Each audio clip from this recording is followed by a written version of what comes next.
Let's go. The name is Law Nation.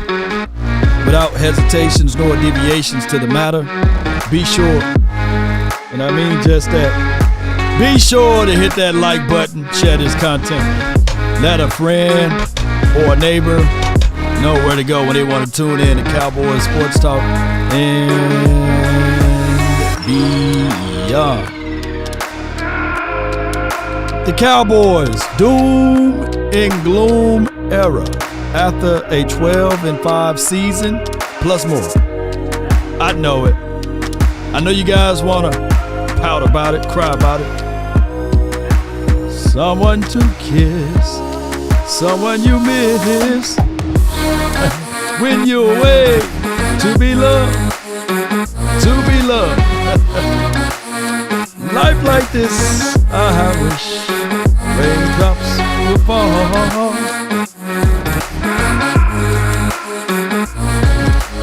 The coaching carousel is here, baby, around the world. Let's go. 5, 4, 2.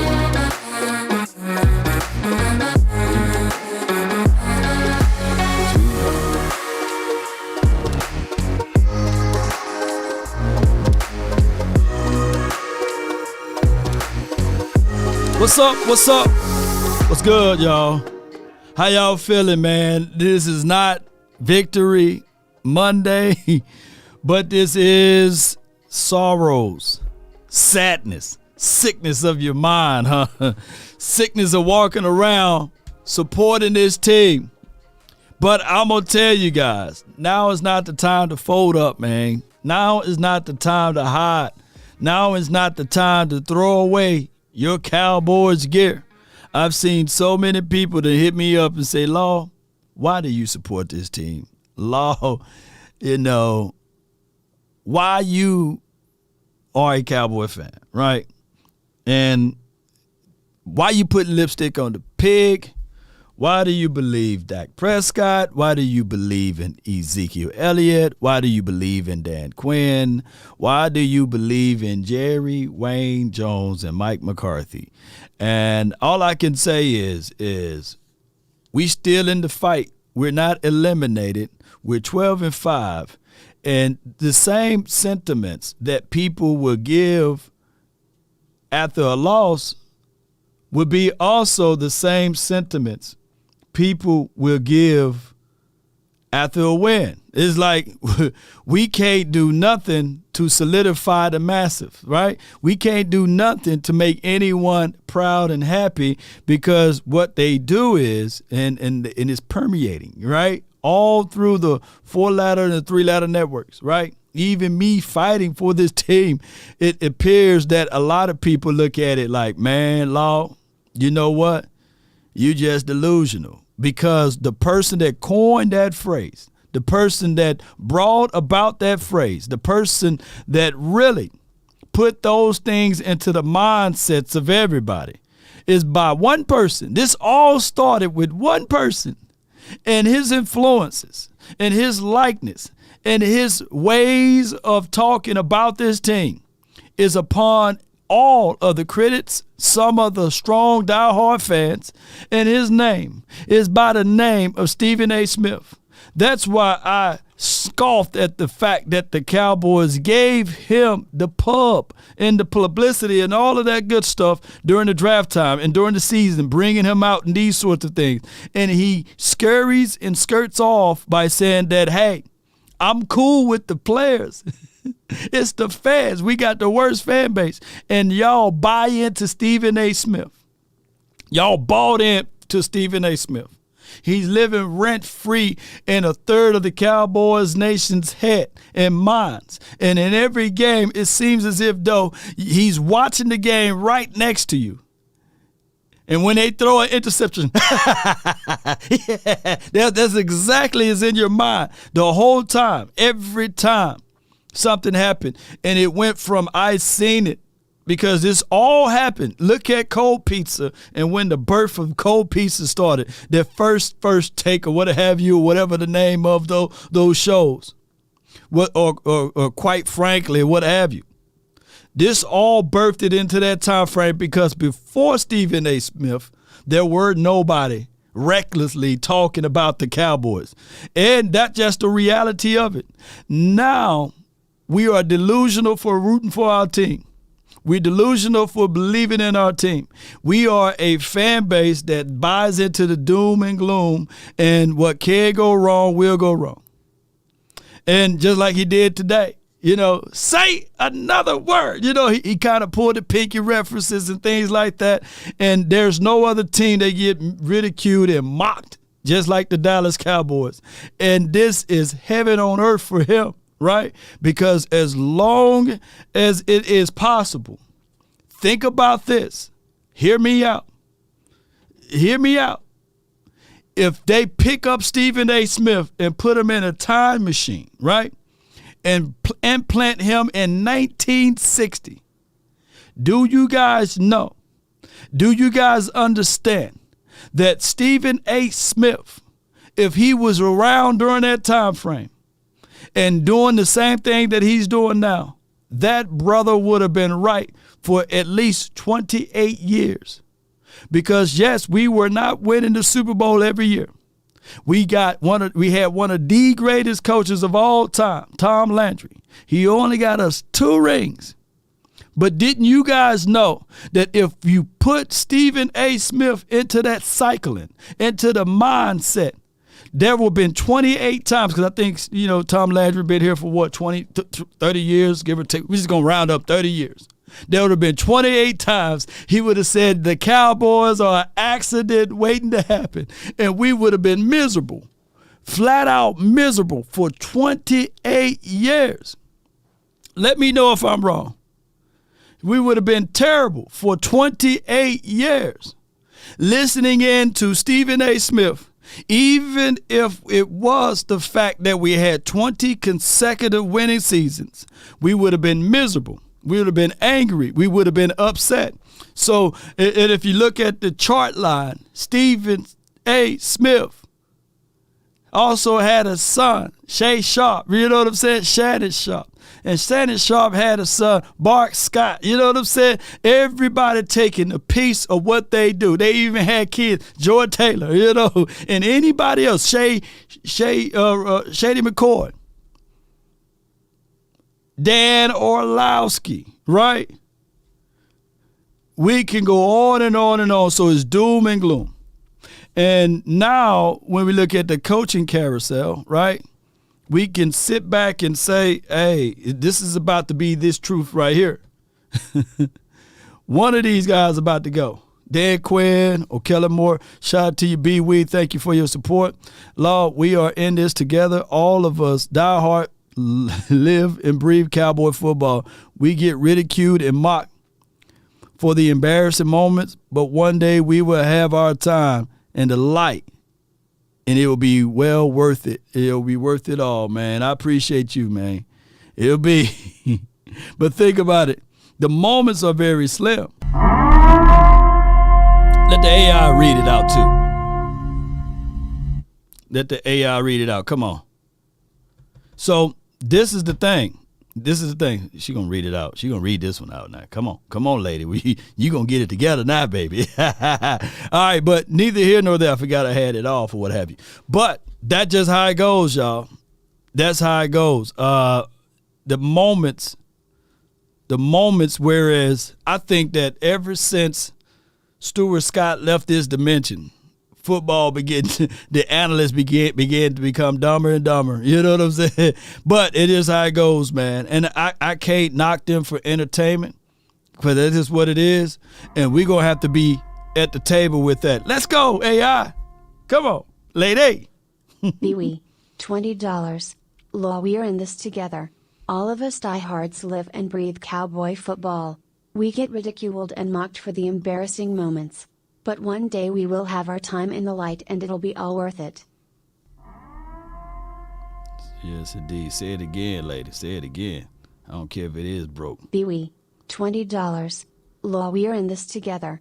All of us diehards live and breathe Cowboy football. We get ridiculed and mocked for the embarrassing moments. But one day we will have our time in the light and it'll be all worth it. No doubt, no doubt. Cowboys culture. We need the best version of Dak for 3 more times. $20. She broke down. She on repeat mode, baby. That's okay. Get it off. Get it off your chest, baby. We get ridiculed and mocked for the embarrassing what moments. is she broke? But one day we will have our time in the light and it'll be all worth it. My goodness. You ain't lying, lady. You ain't lying, because that is the reality of it, Cowboy Nation, regardless on how we try to have hopeism. That's what we're going to have right now. That's what we got right now. There's a lot of hope. A lot of guys that's not willing to fight for this team. A person that hears this and they running. They got doggone running through the doors, running faster than Emmett, running faster than Zeke, running faster than Tony Pollard through the door. Right? So my thing is, Cowboy Nation, and I can't fault. Now, I'm not faulting nobody on how y'all feel. You know, I'm not telling you guys how to feel. Emotional damage. I'm not telling you guys that you should be like, all right, you know, you shouldn't be a certain way. Those convinced against their will is of the same opinion still. Right? But at this point, unfortunately, for those who say, hey, let's trade Zeke, the facts are he got a no trade clause. For the people, and this is just education purpose, that say, hey, let's trade Dak Prescott, he got no trade clause. You got to deal with the horse you rode in on. You can hate both of those players to their soul. You can wish all upon them bad things. But as long as breath is in their lungs and they getting up, walking to the facilities, they will be your players on this team because of the types of contract they got. And from what I know is, and within the confines of the circumstances that you are in, you just got to figure out how to work around it. Instead of complaining about it, you got to say to yourself, all right, what can Zeke do good? Okay, he's good down in the goal line. The dude got over 14 touchdowns or close to 14 touchdowns for the season, this past season, right? Where can we utilize Dak Prescott's strengths? Because that's just the reality. There's nowhere else we can go with it. I can literally say for all of the 15 INTs, oh, be damned. I can't stand Dak. I can't stand football. He's throwing the interceptions, pick six galore. But he's still the quarterback for this team. There's nothing we can do about it. But we can talk about these type of things, how we can work around it. Next season, according to his contract, he will be the Dallas Cowboys starting quarterback once again. Now, far as the cutting of said players, next season, you can probably talk about, hey, man, the Cowboys can release this player and get X amount of money and eat the cost of what have you. But they are in the spot where they are at because how they draw up contracts and how they manage contracts. That's just the reality of it. Now, I said during the season that my prediction would be that Dan Quinn, the Denver Broncos, will reach out to him again. And lo and behold, this morning, I saw on Twitter, Jory says, yeah, the Denver Broncos reaching out to Dan Quinn. The Denver Broncos want him to be on their side, right? Let me know if you guys, let me see where we at right now. Appreciate all of y'all for watching and tuning in. They said, yeah, they would like to bring him back in for a cup of coffee. I said during the season, that the Cardinals going to fire their coach, and that will be a great opportunity for Kellen Moore to stretch his arms out and legs out to be his own man, to go over there in Cardinals land, right? They just fired their coach today, and I think they finna fire their general manager. Lo and behold, there could be more of that. Dan Quinn going to the Denver Broncos and Kellen Moore going over there, I say, to the Cardinals. So that could be a quite possible situation. Let me see what y'all thinking. Dan is They need to focus on the playoff. That's what Nisi, that's what I truly believe that he should. Sharon Rogers and what was that? Alikaw's turnover machine, the Dak Prescott turnover machine. Appreciate you for the stars, Sam. Appreciate you, Trey. Thank you for your support. Can Kellen go to Boise? he turned down that job over there in Boise. That makes sense. Good call, Law. Appreciate you, Steve. That could flat out happen. That could flat out happen today. Well, not today, but when everything is over with. The doom and gloom era is upon us for right now. Look, we talk bad about this team even after a win. I already know after a loss, y'all going to talk bad about us now. Cliff Kingsbury to replace Moore. No, Jack, I wouldn't want. Wait a minute. I don't know. As an offensive coordinator, I don't know, man. You know what? I would prefer a coaching staff when they are hired, the head coaching staff, for him to pick out his right-hand man, right? So that the philosophies of the head coach can be upon the system that they implement, right? We see branches from certain trees elevate. We see that. We can go back and look at that. We can sit there and say, all right, cool. Dan Campbell, he's a branch. He's a branch of who? Of who? Sean Payton. Sean Payton is a branch of who? Bill Parcells. So you see some of the philosophies of the fingerprints. You see that over there. The Detroit Lions made it to the playoffs this year because of the philosophy and the teachings of what my guy Bill Parcells implemented upon them, right? You see some of the fingerprints. That's all I'm saying. So when we talk about Kellen Moore, and what we want from Kellen Moore is something new. We wanted Kellen Moore to act like Mike McCarthy, but they are not of the same trait. We can see that when we look at Kellen Moore, we see some variations of Scott Linehan, minus that screenplay, and we see some variations of Jason Garrett. We don't really see the fingerprints or the hand of Mike McCarthy on this team outside of the stuff that they do from the days off the field. Tammy McDaniel says Dak is overrated. I don't think Dak is overrated. I think that Dak is over-talked. They talk about him too much. I think that Dak Prescott, if he was on any other team, we would be talking about something else. We would be talking about a quarterback that just went 12-5 2 years back-to-back, right? But by him playing for the Cowboys, heavy is the crown, that they're going to talk about him. He's over-talked. He's not overrated or underrated. He's over-talked. That's just what it is. Do you think we had a vanilla game plan yesterday? I truly believe that the game plan and what we looked at, the number one offense in the National Football League since Dak Prescott returned, couldn't move the ball between me and my computer screen. He couldn't move it. Dak ain't perfect. I appreciate you, Chris. I feel you. So let me see. So McCarthy had the West Coast offense too. Yeah.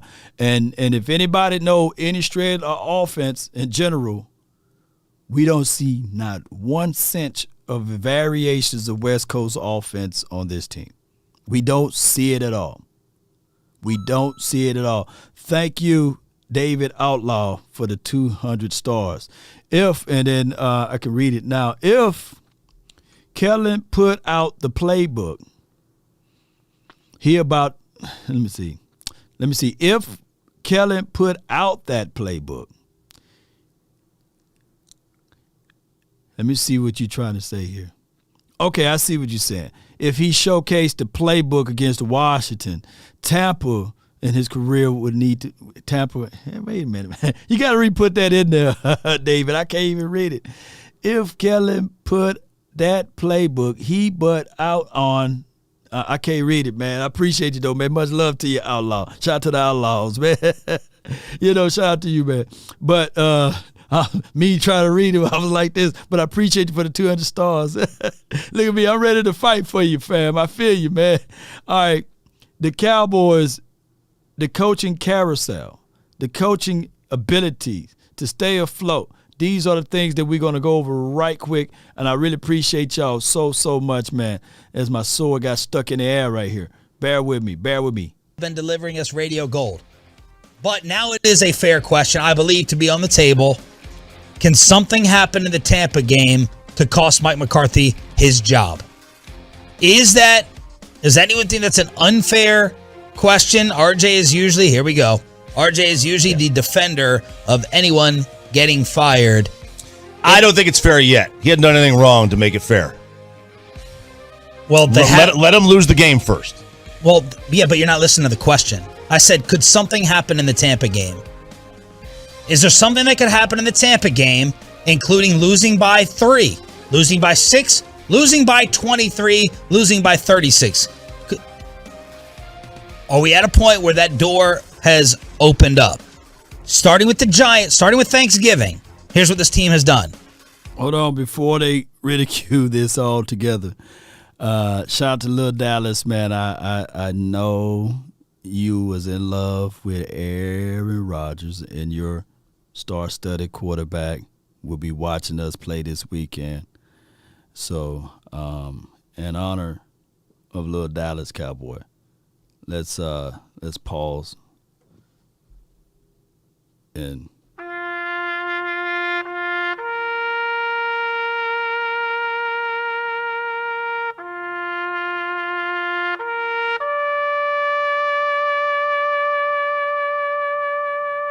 one shot for the great Aaron Rodgers.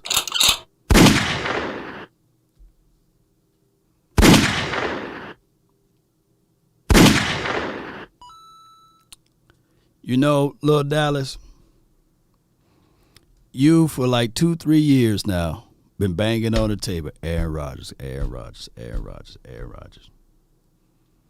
And there would not be a talk show, there would not be any syndicate radio to say that Aaron Rodgers getting paid $50 million couldn't get it done. There would not be a situation that they will bring up the 13-4 Green Bay Packers were one and done with the third-ranked defense last year, who he threw for 18.1 QBR, by the way, against the 49ers, and couldn't put up any points against the 49ers, who had Devontae Adams, who also had Aaron Jones. Nobody would say that. And weren't they the number 1 seed the year before that, too? Nobody's going to talk about the great, legendary Aaron Rodgers. Nobody. But Lil Dallas Aaron, you know what I'm saying, Junior. Shout out to your quarterback, man. He'll be watching us, man. He'll be watching. Front row seats. Robert Howard Law. The entire world knows that the Cowboys' so-called fans want them to run the ball first. They started every drive running the ball. Then third down, they got to pass the ball. It is easy to be prepared for that. And Robert, appreciate you. Appreciate you, man. But, can somebody explain, elucidate to me? I've learned, I elucidated a long time ago about, the quarterback. That's all you need is the quarterback, man. I thought that if you had Aaron Rodgers, you would be in the Super Bowl every year. I thought that was the case in the scenario. What's going on in Green Bay? I love going to Tampa Bay. Either we win a historic game that give us confidence to go to the Super Bowl, or we lose and get a new coaching staff. It's a win-win situation.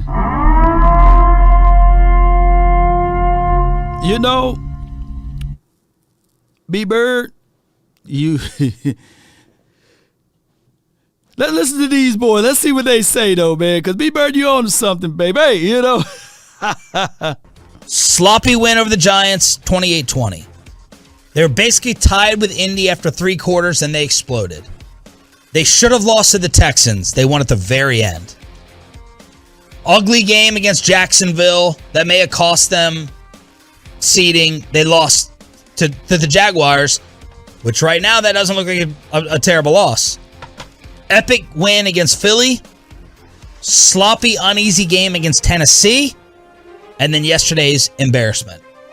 That's what's happened in consecutive weeks since the Giant game. They did not play well against the Giants, Indianapolis, Houston, Jacksonville, Tennessee, or the Commanders. 6 out of 7 games. And they only lost, and they won 5 of them. So you get to answer. 5 and 2. They were 5 and 2 over that stretch to where I thought they weren't really impressive over that run, a 7-game stretch. Yeah, I mean. All right, so here's the thing. We won those games, right? And I get it. Winning doesn't cure all in Dallas. It cures all for other teams. But in that course of the winning time frame, we were picked upon. We were looked at, hey, these games, we should have blown up the opposition out. I get all of what they're saying. I get it. It's doom and gloom era. Just like I'm to believe, Lil Dallas, and you say you want context with it, is that the Cooper Rush went 4-1, right? All right, so let's use this as an example. So if you pick up Cooper Rush and you keep him on this team, what would that make us for the end of the year? Because the games that Cooper Rush won on those stretch of those 5 games, he won 4 out of the 5. The opposing teams, none of them scored more than 20 points.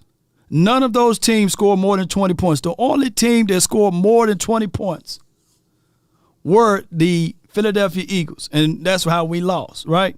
So we were also, to contextualize it, we were the 28th and the 29th ranked offense in the National Football League, meaning that the defense were playing at an optimum level, that this particular defense were playing such a good level that we were on pace to blowing out the 19 of 85 Bears. Collective stats as it relates to sack totals and yards allowed. So from my ideology, if that's the case in a situation and scenario, how come all of a sudden you get the quarterback to come back for this team and we move down from the 29th or the 28th ranked offense down to the close to the near 1? And the defense all of a sudden give up more and more yards, more and more opportunities. That is on the quarterback. I can't make this stuff up.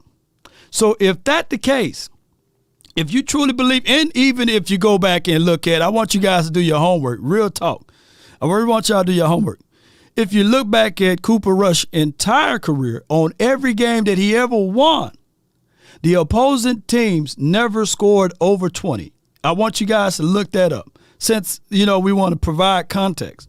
So what I'm trying to say is this right here. I'm not bashing Cooper Rush. I'm not dogging Cooper Rush. I'm not putting Cooper Rush in the doghouse, especially for what he did was a very noble thing. I love the fact if the Cowboys are right with this, if the Cowboys are smart with this, then they should parlay this and get multiple in returns from Cooper Rush as it relates to trade assets, as it relates to moving on from him and seeing if you can get more and more people over here and do the hoodwink on the opposing teams now, because they're going to look at it like Lil Dallas and say, you know what? This dude was 4-1, when he started.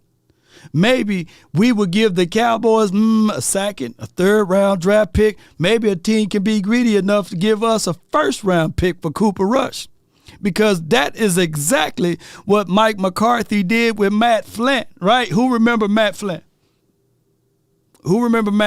They fleeced the doggone Seattle Seahawks for multiple draft picks, I believe. That's what I think even the Eagles, Andy Reid did with Kelvin Cobb. They fleeced whoever they did, or Nick Foles or during that time, or whatever it was, and got draft picks for their backup quarterback that came in, right? They even the New England Patriots, they fleeced the Chiefs, right? One can argue that they fleeced the Chiefs to get more and more resources for their starting quarterback to help propel them to win another Super Bowl. How much Matt Castle, come on, Matt Castle was given away to the Chiefs, right? After 11-5 year. But dude, Bill Belichick was grinning. You're like, yeah, I know what he could do, but I'm gonna get something out before I tarnish him. You know what I'm saying? And they got resources from Jimmy J, right?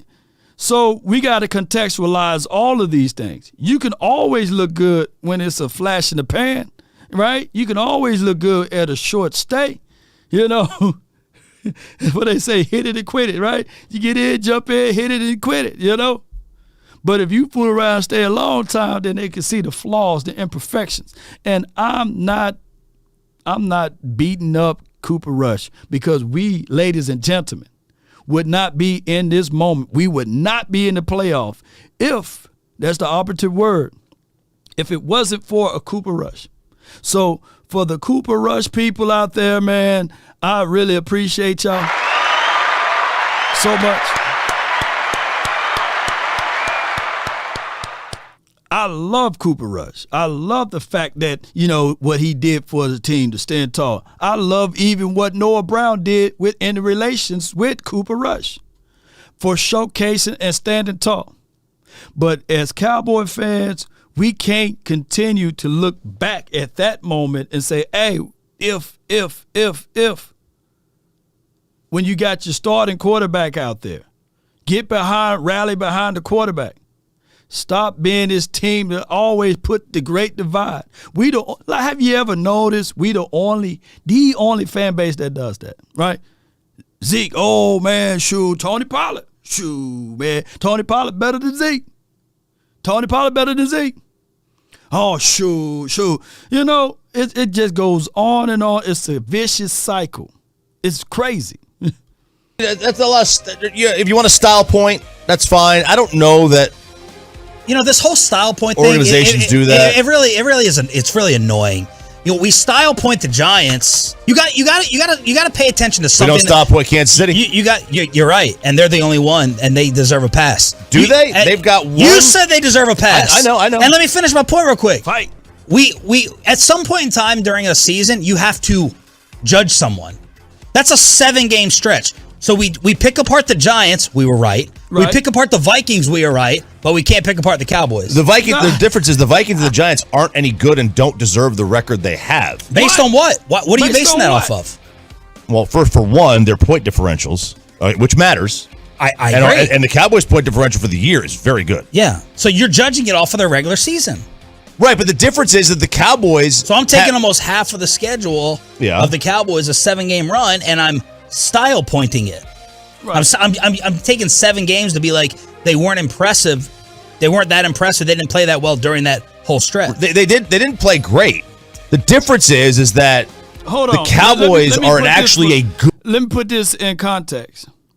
Now, granted, the Chiefs did blow out the Raiders their last game of the season, right? But they didn't look good at all. Let me repeat, they didn't look good at all against the Broncos. They didn't. They didn't look good at all. They didn't look good at all versus the Seattle Seahawks, but they came out with the win. The difference is between the Chiefs and the Dallas Cowboys is that they believeth in their team. They look at it and say, all right, cool.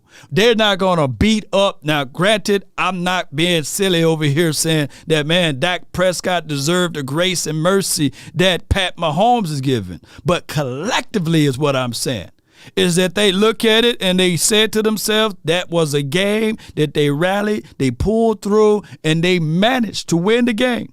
But nobody goes back and forth saying, you know what? Hey man, they were struggling in those games. They don't do that. The freaking 49ers, they struggled to beat the Raiders.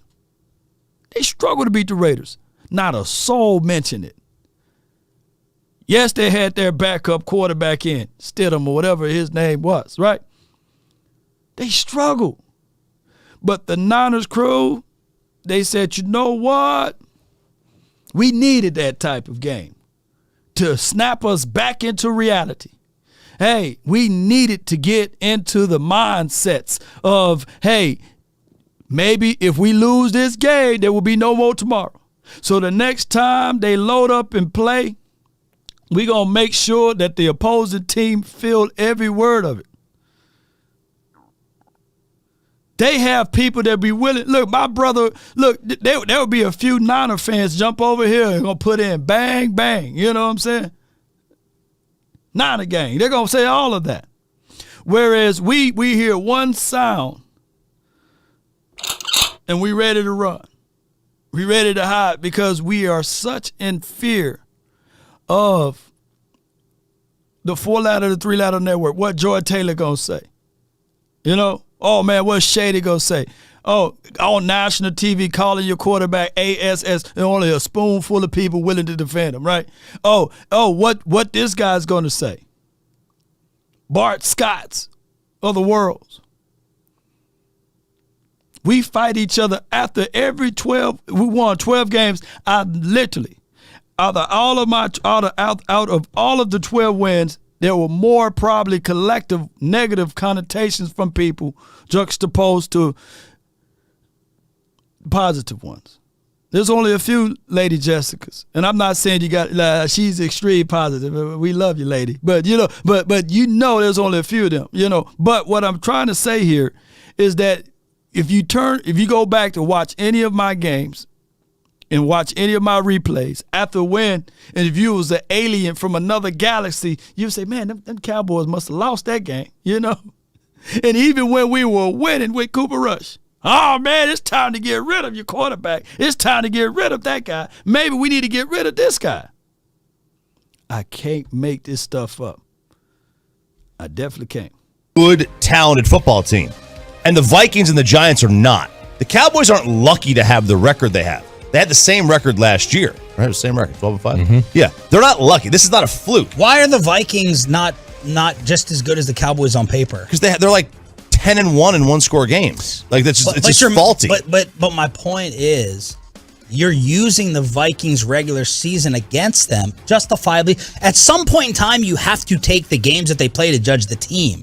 Well, I'm also taking their talent level into account. And the Vikings have better offensive talent than the Cowboys, arguably. Except for quarterback. They have two good receivers.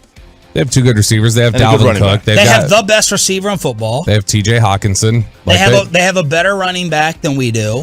All right, so for example, he's on record saying that they have the best wide receiver in football. The best wide receiver. And I can go back and look at tape, and I can see Darius Slay putting the claps down on Justin Jefferson. I can go back and look on tape, whereas Trayvon Diggs and our crew of people put the claps on Justin Jefferson. Hey, just a few weeks ago, another clap city on Justin Jefferson. But if we, out of all of these games this year, if CeeDee Lamb have one game like a Justin Jefferson, he's immediately considered trash. Oh, man. Oh, I wish we'd have got Justin Jefferson, man. Oh, he's a whole lot better than CeeDee Lamb. Man, we destroy our own, man. Ain't nobody's going to come out here with the chest out and say, yeah, man, CeeDee Lamb is just as good as Justin Jefferson. Nobody wouldn't say that. Nobody on national TV nor the 4-ladder, 3-ladder network will say that. But we can pull up tape and I can look at moments where Justin Jefferson was a turtle in his shell. But all of a sudden, he skipped past all of the wide receivers to ever play in this game, and he's the Green Bay Packers game. Yeah, Green Bay Packers. I left out that one. Put the claps all over them. He's locked up. Don't let me out. I'm locked up. Don't let me out. Jefferson had that man in solitary confinement. Zaire Alexander, had him locked up so bad that they had to throw away the cake. He was sitting there like, oh my gosh, man, I'm supposed to be the best wide receiver in the league. Now what he do to CD? What he do to CD? Let me know what he did to CD. But we will crucify CD. Shoot. Y'all, I can't make this stuff up, man. Murphy Brown, what did Slay do to Justin Jefferson? Let me know. What did Slay do to Justin Jefferson?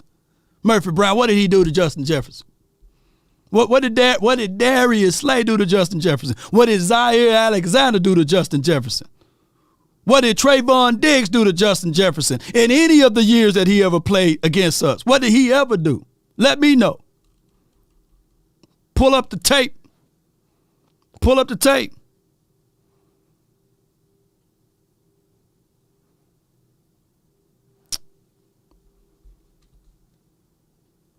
And over the last 5 weeks, if you they just have take a better tight end than we do. If you take it from the Texans game, the Cowboys finished the final 5 weeks. Their point differential is -2 over the last 5 weeks, which is bad. That's concerning. They eked by a couple wins and they got their asses kicked in Washington. All I'm saying is not two or three games. It's like a 7-game uneasy stretch. If you don't want to, if you don't want to judge it, don't judge it. I would say it like this. If you could have a 7-game uneasy stretch, you could have gone 3-4. Mm-hmm. We do kind of. And I'm using your rule, which I think is correct. I'm not just going to be a slave. CD had more disappearing acts than Jefferson. Name me the disappearing acts. Based upon the offensive strategy that we go to. The craziest thing of it all, we can clearly see at this past game. Don't you guys know that for the first 3 quarters, Noah Brown was more targeted than any wide receiver that we had running routes for our Cowboys? You see, when you got a offensive coordinator that got the crayon box as his play calling, those are the facts of the nature.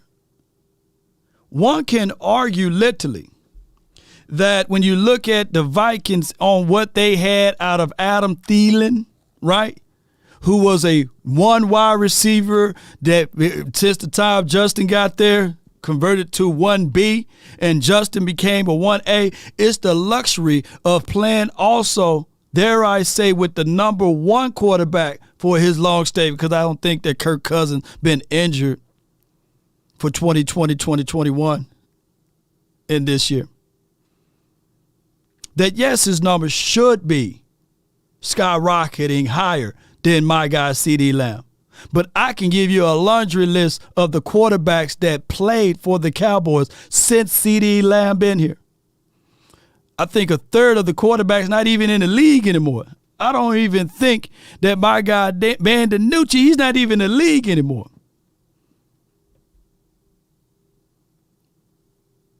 Garrett Gilbert, I don't know if he's still eating, who's eating Gilbert's grapes is in the league anymore. But that's when people say, law, those are just excuses. Those are facts. Those ain't excuses, baby. Andy Dalton, man. Well, Andy Dalton did, he did hit up the Eagles one time. But what we try to do here is compare not apples to apples. Whereas we have Gallup, CeeDee Lamb, Dalton Schultz, Noah Brown. We have many of wide receivers options, and I don't have me to talk about last year, right? We had multiple options last year out of Amari Cooper, and my guy was able to elevate his game, but still we still had Cedric Wilson, who had 600 and some yards with 6 touchdowns, by the way. That was our third option. So you got to contextualize the full thing. Oh, yeah, and then we got T.Y. But it's not apples to apples. To what happened at the end of the game. They should have lost to the Texans. I thought they should have lost to the Eagles. And the Colts game and the Titans game, like, were up for grabs through 3 quarters. Like, they should have lost to Houston, but they should have lost to Houston. But you're just taking the W. The Giants game was there, Anyway, I'm not just taking the W. I see what you're saying. I just I look at it like I think it's too early. Like, let him lose his playoff game in a bad way, in my opinion. Before, I don't want to throw that out. I don't put that out there in the ether. I don't know that his job remotely is in jeopardy today. Now they lose the playoff game. It might be a different story. How could it not be in jeopardy? How could it not be a question? But then if they lose and see, this is why education is such a popular thing. Dak Prescott lost to a third-string rookie quarterback.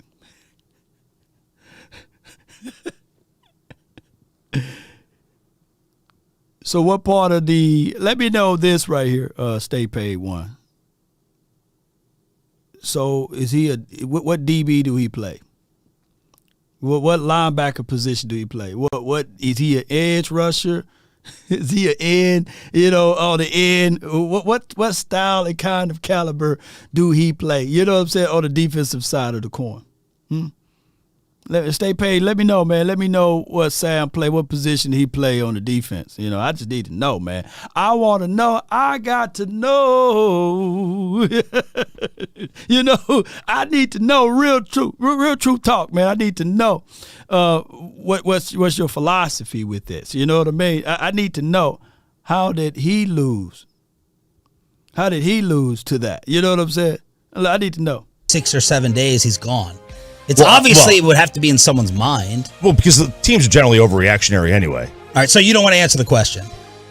What question? Mike McCarthy, could he be fired? What would it take to get him fired? You don't want to answer it. I don't think he could be fired. Okay. I don't think he could. I mean, 12-5 in back-to-back years, and you're going to wind up playing. What if they lose 26-6? You don't think that they would do it? Not if it's going to take a 1 to get Sean Payton. Sean Payton. Who are you going to bring him in? Who are you going to replace him with? Quinn. Oh, God. You keep Dan Quinn from going to Denver. We've seen that song and dance in Atlanta. I mean, they should have won the Super Bowl. Should have. Shout out to you, Steve, for the stars. He says, nothing but great talk today. Hype these boys up for a run, not a rebuild, Law. DC for life. All right, let's go. I'm sounding like you now. They were 28-3. They should have. So then they did. I didn't need the final score. That's an RJ Choppy title. Listen, you've done a well job of backing me into a corner here. I got to admit that one. I'm just using your arguments against you. It's okay. Look, I can. It's the playoffs, man. I can hypocrite with the best of them right now, and I fully plan to. All right. So you don't think? No, taking it off the table. It's for me. It's off the table. Like, right. I'm not going to fire a guy who's going 12-5 back-to-back years. Bobo. Jerry said yesterday that he's very disappointed. This is, he's glad everybody got a bite of the sour apple, blah, blah, blah. Right. But then he also said, I'm not half as disappointed as I will be next week if we're in the same position. Did anyone ask him about McCarthy's status? No. I'm shocked. I'm shocked over that. Because I think it's sort of this same thing where it's like you're going into the playoffs and that's a question they're going to hit him with immediately after a playoff game if they lose. You think we should ask? All right, so let's talk about this doom and gloom.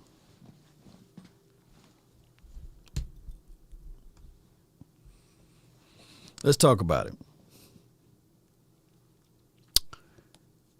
Who want Mike McCarthy fired? Just put in the chat, fire Mike McCarthy. Who want Kellen Moore fired? Put in the chat, fire Kellen Moore. Who want Dan Quinn fired? Put in the chat, Dan Quinn. And if you want to keep them, just put their initials in the chat, if you want to keep them. We, back-to-back years, 12-5. How long did Dave Campo stayed here? Was it 3 years, 5-11, 5-11, 5-11, or was it just 2 years? I could be off. Y'all saying fire Kellen, fire Dak. All right. I feel y'all on Dak. Fire Moore. Keep both of them. Fire Kellen Moore. Fire Kellen Moore.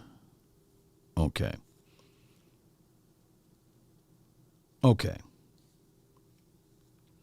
Here's the truths, whereas what we got to say this. I truly believe that Mike McCarthy will get a fire before Kellen Moore. Why?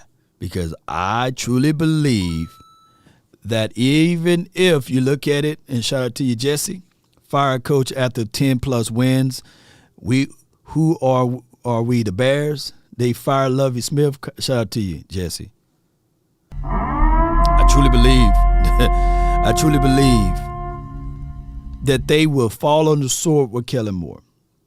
They would pick up the phone and say, hey, we would not fire you, but we will make sure that you take another job somewhere else. If not, they will fire Mike McCarthy, though. They will fire him to save face, because it all depends on how they look in this next game. That somebody, it's the same thing. For example, can somebody put down in the chat how many losing seasons Wade Phillips had in the chat? Can somebody put down in the chat how many losing seasons Wade Phillips had? He didn't even got a true chance to have that losing season. They fired him during his losing season, by the way. But can y'all put down that number? He literally had 0, but they fired him during the season. And we can literally argue this right here. The issues with the Dallas Cowboys since Wade Phillips' firing were the fact that those following years that the Cowboys defense were ranked, go look it up, since his firing, went down to the 28th, the 29th, the 30th ranked defense. If anything we had in 06, and I know that was Parcells, 07, and I know that was the new year of Cap Cupcake and beyond, is we had top tier defense. Believe it or not, in 08, I want you guys to look up the defensive records there. We shot ourselves in the foot so that we can elevate Jason Garrett. And Jason Garrett, people said that he won the ideology of the team. The team continued to fight for him. Yep, it was 2010, 1-7. Right? Y'all look up 09 and where we was at on defense. Y'all look up 09, 2009, 2008, 2007. Fire Moore, Dak isn't the problem. Our only problem with Dak, and I feel y'all. Let me say it right now. And mods, please don't delete them. Let them vent. Let them vent. If you want Dak gone right now, type in fire Dak. I need to know. Draw your line in the sand with Dak Prescott. Because here's the thing. Like I said in the opening, you can't get rid of Dak because of his contract. Me personally, I think that Dak is one of the star-studded players that we got on this team. I don't think that he's holding us back, by the way. But I need to know from y'all if you want Dak to be gone. Okay. All right. Fire Dak, fire Dak, fire Dak. Okay, all the brilliant people with the fire Dak. What's your next move? What's your next move? Because what you're going to have to do is you're going to have to eat $40 million in dead cap space, right? And What would be your next move for 2023 season? What would be your next move? And you're sitting on $40 million of dead cap space. What would be your next move? We putting their hands, we putting the Cowboys franchise and organization in the hands of the fickle fans right now. What's your next move? Aaron Rodgers still under contract, I believe. You will have to give the Green Bay Packers assets in order to keep him, in order to get him. What's your next move? You married to him, yeah, Your Majesty. Yeah, you're married to Dak. You drafting a quarterback.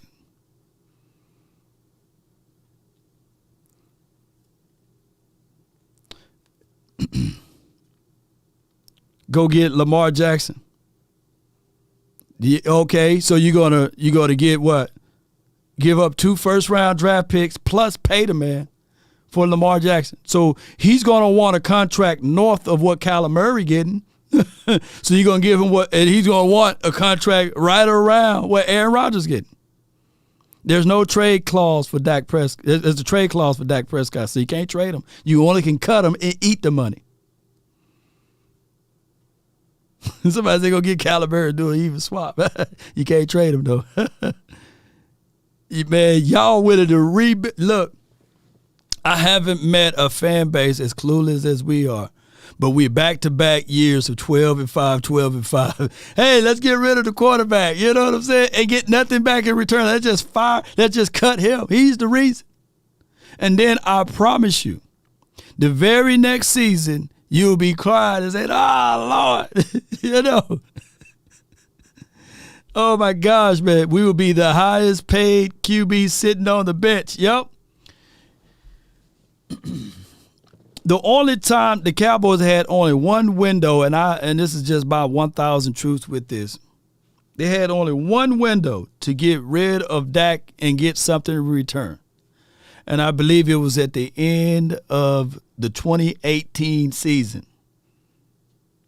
You had at its highest optimum chances of getting 2 first-round draft picks by putting a franchise non-exclusive tag on him and said, okay, if you really want to be froggy, you have to jump and give us 2 first-round draft picks in return, and you could have went on from that from there. But by the franchise and organization being coy with it, keep in mind, they franchise tagged Dak Prescott for references. If you want to win an argument in the barbershop, you can say that, hey, Dak Prescott was the first quarterback to ever be claimed under the franchise tag in Cowboys history, right? So they franchise tagged him in 2019 and said, prove it. Let's see what you can do. The Cowboys, they said they franchise tagged him so that they can extend the negotiation process of what they're willing to pay him. At the time, the money that he was seeking from reports were anywhere between $28 to $30 million. I believe that was the going rate. But after the first 3 games in 2019, his agent, who, by the way, is the same agent for Pat Money Mahomes. So I'm not finna sully or denigrate the agent for sitting back saying, you know what, we need more and more money. Because look at this dude, he's on fire. The price of the bag went up to $30 to $35 million. And if reports leaked out from Coastland, they would have been willing to pay Dak Prescott $35 million. But after the 2019 season, they said, you know what, Jerry Jones got hot, Jerry Jones got upset, and he refused to do certain things, certain parameters, certain other elements of putting weapons around him. They wanted him to be who he is, seeing if he can win it all by himself. It is the reverse hustle of what the Eagles just did with their quarterback. This is what they did. The Eagles truly didn't fully believe in Jalen Hurts. They didn't. But they said, you know what? We got to know if this dude can be the true leader, because they just made it to the playoff last year, right? Instead of taking away from him, they said, you know what? We won't give you the money now. But what we for dog sure would do is give you a $100 million wide receiver. We'll reinforce the defense, and we'll put weapons around you to see what you can do. That is the total difference between how the Cowboys operate versus how the Eagles just did their thing. They put more and more weapons around him, and they took weapons away from the Cowboys. That is the problem. That is the flat-out problem. Ignorant is bliss. Ain't this right, Drizzy? Let me know if Hurts would still have this type of season if they didn't go out there and get weapons on the defense, if they didn't go out there and made a trade acquisition or paid money for, dare I say, a A.J. Brown. Let me know would the Eagles still would be 13-4 with Jalen Reagor. Would they still be 13-4 without going out there and getting a Hassan Reddick? Without looking at the defense, seeing that they have issues on stopping the run, and they said, you know what, we're going to organically fill this in with an Anthony Rush, elevate him. But the moment they elevated him, they said, you know what, that's not the solution there. Let's go pick up the phone and call a Linval Joseph. Let's go pick up a phone. And I know Cowboy fans, y'all not liking me spitting this truth right here, but this is the truth. Let's go pick up the phone and call her Sue. We got issues with the linebacker room. TJ Edwards is pretty good. Let's surround weapons around TJ. TJ will be the actual guy that goes sideline to sideline to make every tackle, and we're going to put weapons around him so that Hassan is one of the top leading sack guys right now. Ain't nobody double teaming him. They worry about the interior. Let me know where I lied at. You put weapons around your team. You don't take them away.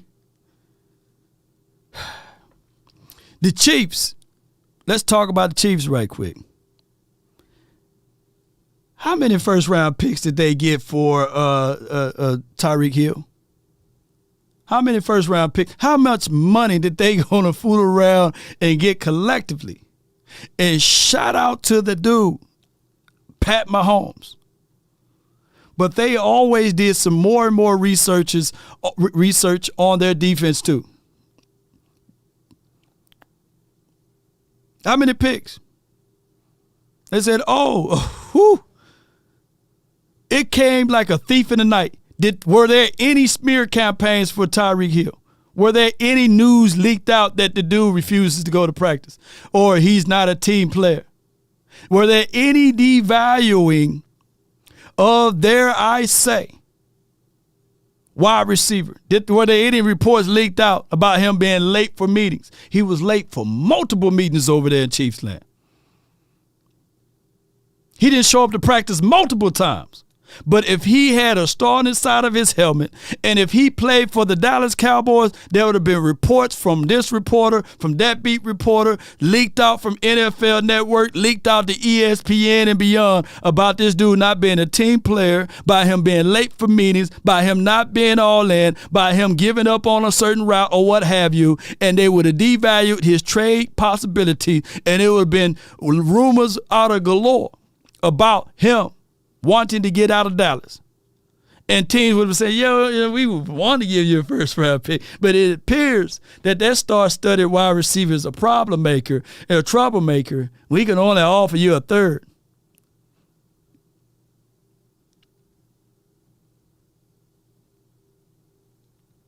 That's how we handle business over here. That's how we roll, baby. Doom and gloom, baby.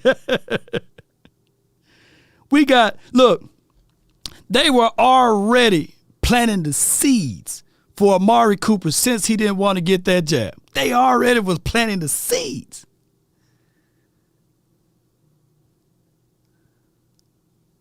He's not a team player. He's an endangerment to the locker room. He's a sometime player. On the road games he don't show up, but at home he good. And how dare the NFL subjugated a whole falsehood penalty on him for being at the freaking Mavs game without a mask. And when you go back to the picture, you see CeeDee Lamb, and I think it was another Cowboy player right beside him without a mask. I can't make this stuff up. Lavish says, when they weren't fine, by the way, but he was. let me stop spitting so much truth, man, for somebody to come knocking at my door. You know what I mean? You know? FBI, open up!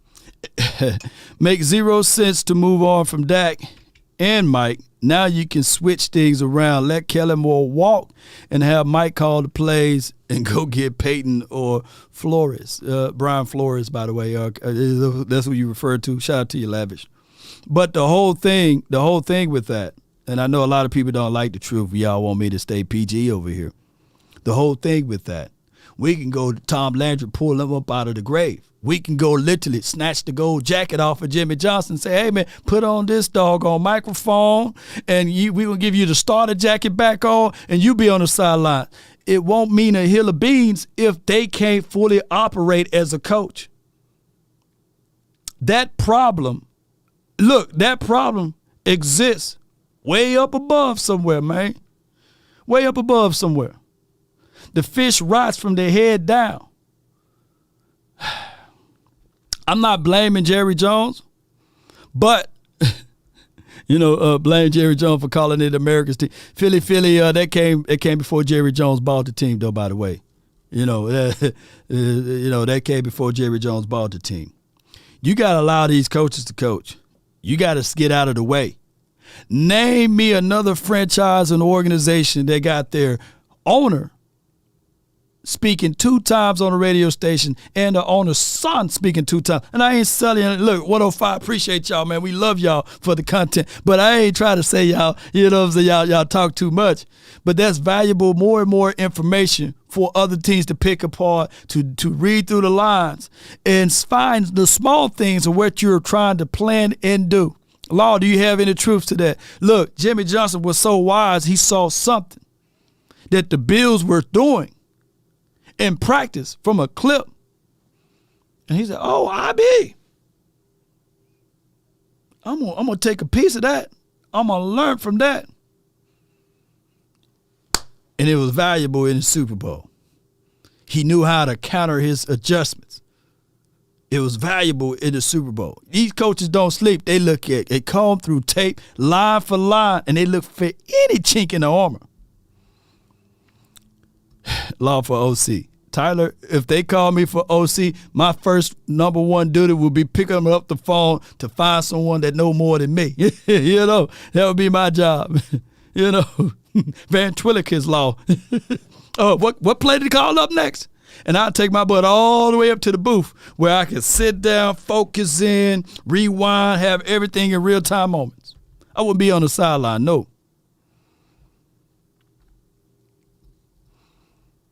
Tomorrow? I think there's a way to ask it that's maybe not as pointed as you would ask it right after they lose a playoff game, probably. But there's a way to bring that up and have Jerry weigh in on it. But here's the thing.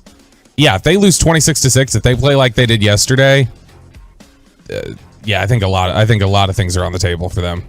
And so you think Mike McCarthy could lose his job? I think it's at least something that they would have to evaluate. And because, why was he hired? He wasn't hired to put up a better record in the regular season than Jason Garrett. He was hired because of, they talked about his pedigree and what he can do in the playoffs. And so, okay, right. No doubt. That's my guy, Bobby Belt, man. Check them out, man, for 105.3 The Fan and all what we can see from there. I appreciate them all together. The link is in the chat area, 105.3 The Fan, Sean and RJ and Bobby Belt. My thing is with this, Sean Payton, Vic Fangio package deal, the way Sean Payton operates is Sean Payton is more of I'm not calling Mike McCarthy a beta male, but Sean, you can literally see that he's cut from the same cloth as Bill Parcells. And there's the 2 differences between Sean Payton and Mike McCarthy. I think that Sean is more aggressive. Some of his tendencies and his pressers are of the cut from the cloth of Bill Parcells, and he will rub off on a lot of people in a weird type of way. Now, granted, Sean Payton was the first one to get away, and Jerry Jones said that would not happen again, so that's why he held on to Jason Garrett. But just as far as Noah Brown is from A.J. Brown, is as far as Sean Payton is from Jason Garrett, right? Remember I made that comparison? Because, that's just how it goes, man. I had to use the Browns. But that is what it is. William Bernay says Dak is Romo. I think those are two different kind of caliber of, dare I say, quarterbacks there. They are. But lately, Dak been turnover guy. 15 of them in one season. And of course, just last year, what was the Rams overall record last year? Was it somewhere around 12-5, or did they lose 6 games or something like that?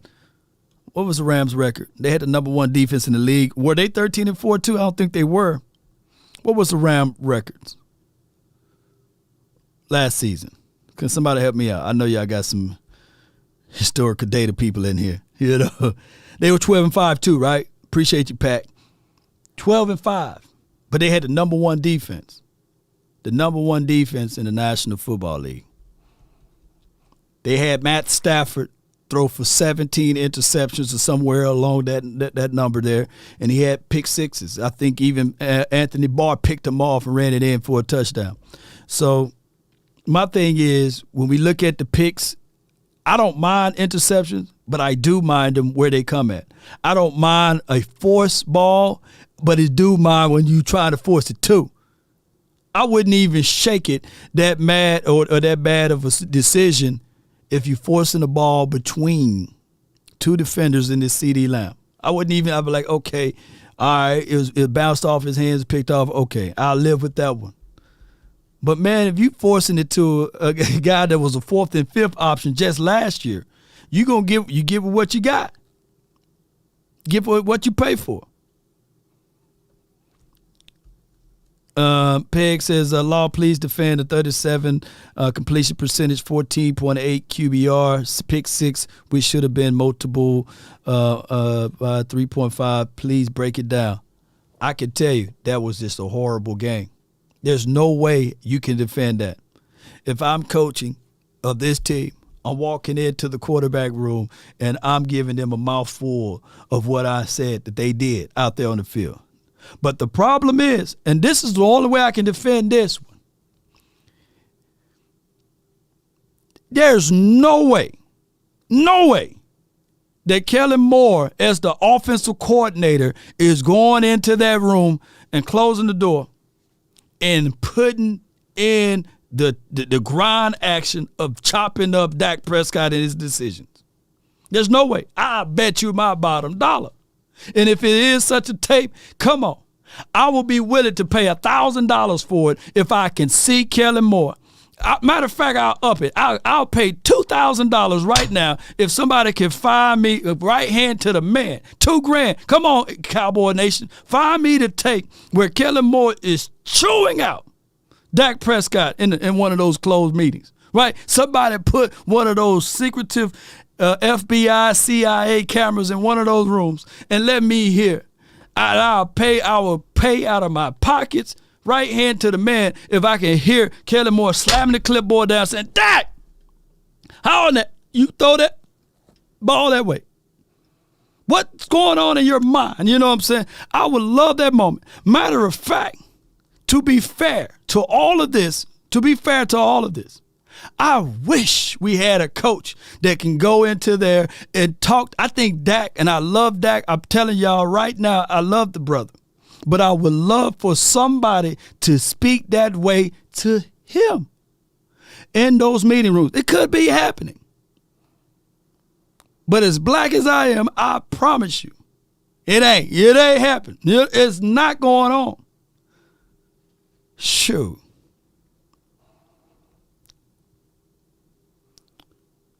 True story. Just last night, my little one got up. And I said these 3 words, go to bed. She darted, she ran so fast. Because she know the tone of my voice, the reverence of my voice. I can still hear my coach in my head from middle school and high school. Run! Oh, shoot. That's all you had to say is run. Because I know for sure if I didn't kick in for that extra gear, shoo. Yeah, y'all should have seen. Go to bed. She ran up them stairs, boy. She ran in that bed, took the, she's talking about, I'm scared of the boogeyman. I said, baby, I'm the boogeyman, and she just, a boogeyman ain't got nothing on me,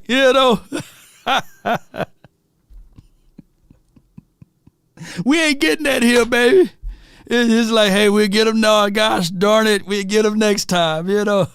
Gosh darn it, you threw. Whoa, another pick six. Well, we'll get him next time. Go, Tiger. But that's just how it goes, man. We don't like third coaches, man. Look, we had the truth to that. We had it was a Cowboys versus the Eagles game many a moons ago. And we had the guy, what's the brother that was the defensive coordinator who got shafted by us, man? What was his name? Oh, my God, he slipped my name. He was Rob Marinelli, and I think his name was Chris. I think his name is at the tip of my tongue. What was his name? Chris, what was his name? What was his name, y'all? I mean, what was Chris' name, the defensive coordinator? Well, wasn't the defense. Chris Richard, yeah. Chris Richard, he was such in the moment. Chris Richard, he ran into the Eagles huddle. He was all in the face with the Eagles people. And then after the game, we don't like that stuff around here. Boy, sugar, you want that out of your coach. You want your coach to be in the face. Did you see how everybody rallied in that game? Everybody wanted to fight for Chris Richard, You need it. Oh, we don't like that around here. You know what I mean? No, some of that, you need some of that. You don't need that. We're going to have a good visit, but settle down just a little bit. I don't have the patience. It's just settle down. No, man. Hey, Al Harris Al Harris out there at Oxnard, man, he be yelling at the boys. And they be like, hey.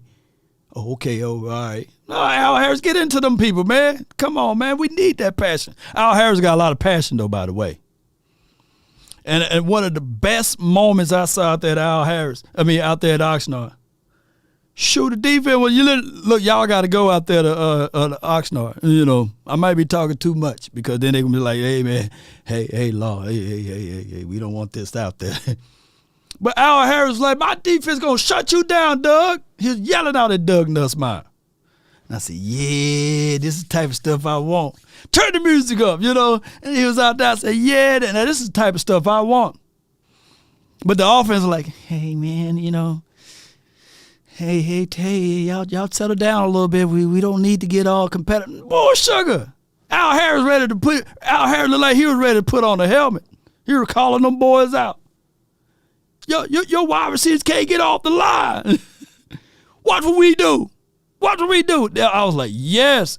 Who remembered that day if you was out there at Oxnard? He was on the other side of the field, not on the bleacher side. And he was yelling out, come on, Doug. I think Doug Nussmeier is the quarterback coach or something like that.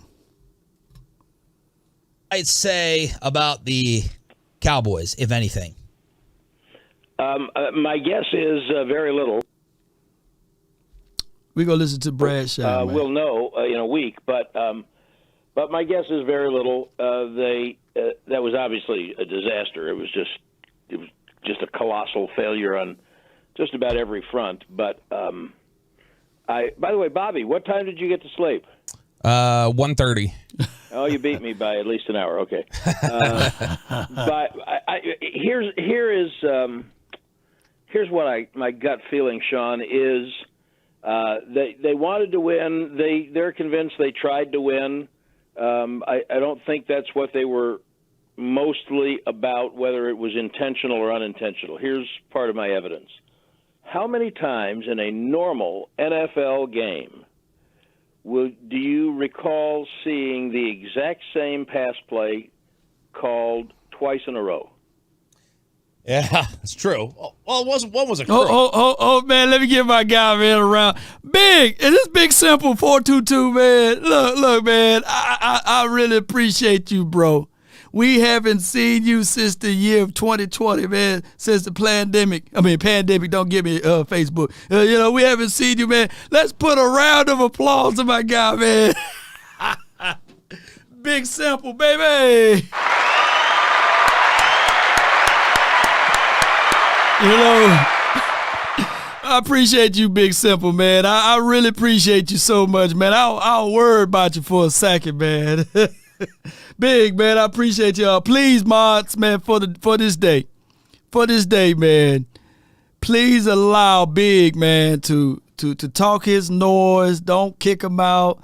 Let him talk all what he can, man. I really appreciate you, man, and all of the Washington community. It's been a minute. I haven't seen y'all since the year of 2020, man. So it's good, man. I'm glad that y'all back, man. It's year 2023 now, but, man, I really appreciate you one more time, man, for Big Simple. Yes, indeed, man. I really appreciate you so much, fam. Thank you, man. Thank you for being part of this stream. Right, and the other one was an out. You talking about the Dak pick and near pick? And then later they threw two deep bombs, seam routes right down the field, back to back. Back to back, yeah. Threw the deep bomb, didn't get it. One was to Brown, one was to Gallup. That never happens. My gut feeling, and I don't expect that they will admit it this afternoon when the coaches talk, I think they were trying stuff. Let's look at this. They tried the hard. They were doing things. They tried all the bad plays, in circumstances that they would not normally do. And I think the example, Sean, that you just gave is further evidence. How many times did they really get into hurry-up mode or try to get the ball to Lamb? Or they were out of sync from anger dropping a punt snap. Literally, Babe had asked him about stuff like that before the game, so we blame Babe. Yeah. I think blame Long too, man. Y'all got to blame me, man. That was before the game he was talking about it. They tried to, one time they sent Elliott out on a wheel route. Yeah. And the ball was thrown in the flat. I mean, they had miscommunication on routes between veteran play, Prescott and Schultz, Prescott and Elliott. I mean, things that don't happen. And all of them played poorly. And all I know for sure is that we've all watched them all year long. They were horrible in the first game, and they were horrible in this game. And then for 16 weeks in the middle, they were pretty good. And this is not who they are. If this was who they were, then we wouldn't be talking about a game next week. Man, Brad, what? Now, Big Nate, man, I'm going to have to say I apologize to Big Nate Newton, Big Nate. The other day he said, hey, this is who the Cowboys are. They play down to the levels of their competition. Dak Prescott turned the ball over. The defense give up big plays. And for all of these weeks, this is who they are. And I tried to lay in on Big Nate, man. Big Nate, boy. Ooh, go back to hanging with the boys, right? I played the audios, I think it's like 2 episodes ago on my channel. But my goodness. So, the only cakewalk game we had this season, the only game that we looked like unstoppable was against the Vikings, right? That's the game that my guy Kelvin Gray said, did the Cowboys peak in that Minnesota's game? But what other game did we kind of what game did we didn't play down to the levels of our competition? We pulled off on the Colts, maybe we scored 33 points in one quarter.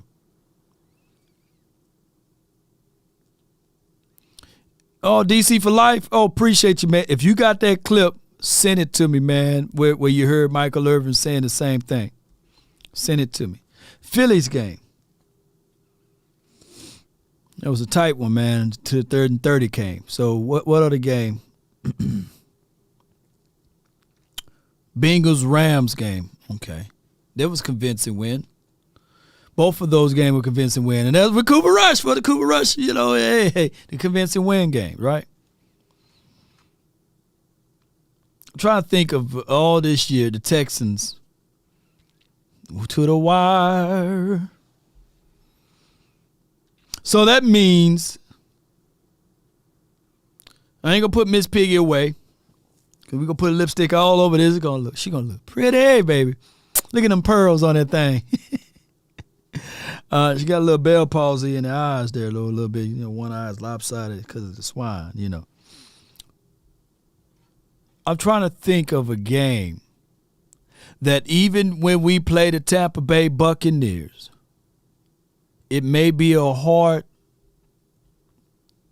type of game, but I think that we're going to still be victorious because after a loss, we get on this hot page and pay attention to what Brad Sham is going to say. But Nate was K9 Cowboy. Nate was kind of right. He was right because he literally predicted this game on what would happen, and it happened, baby. God dog. So it was a complete outlier. There are reasons for it. I'm not sure totally what they were. It was gruesome to watch. We're going to win next week and on Monday. I guess the good news is that no Cowboy fan had to pay for a ticket because it was away from home. So that's over. Moving on. So, look, I like what you're saying because it makes me feel better about the performance. But let me play devil's advocate. You are still in contention for the division title, the number 1 seed, even though it looks like Philly's going to win against the third stringers from New York. So why screw around with experimenting with those things on the line? Without knowing the answer, the best that I can say is they were keeping track of I would say it's 2 things. One, you talk about the number 1 seed, but San Francisco. My God, I gotta stop you, man. Come on, Action Power. Come on, man. He said 7 years of supporting pretty much law. Dak ain't it, bro. Once again, this year ain't complete yet. So are you already saying that this year is over with? Are you saying Action, that there's not, because we in our 7th year, right? It's just not the 8th year. We are in our 7th year. The year haven't finished. But based upon your information, based upon your knowledge, Action, that is over with. We don't have a chance at all. Even though we're in the playoff, we already lost before we able to suit up and play. That the any given Sunday rule or Monday, it don't count for this team. That this year is already doom and gloom based upon your information and knowledge. Let me know. Let me have my Uncle Charles say. Sacrifice, don't give up the fight. Everything will be all right on any given Sunday. Yeah. Depend on you if you win or lose.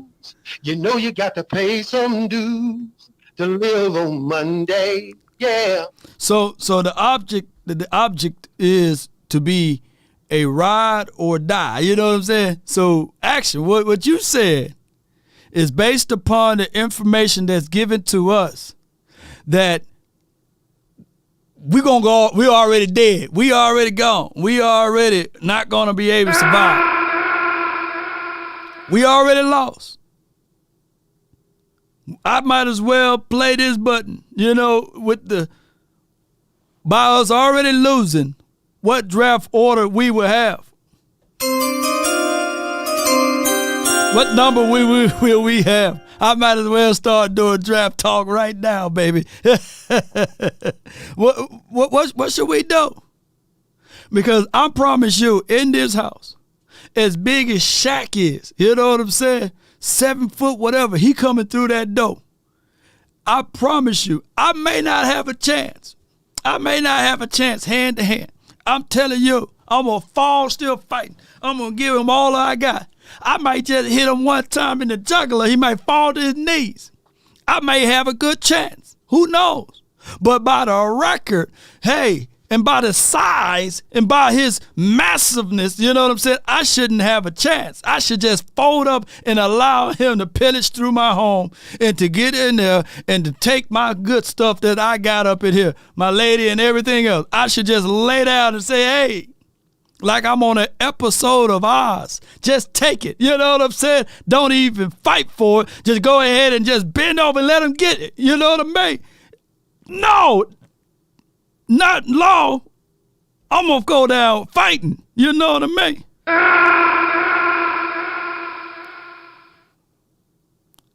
I'm fighting. We fighting.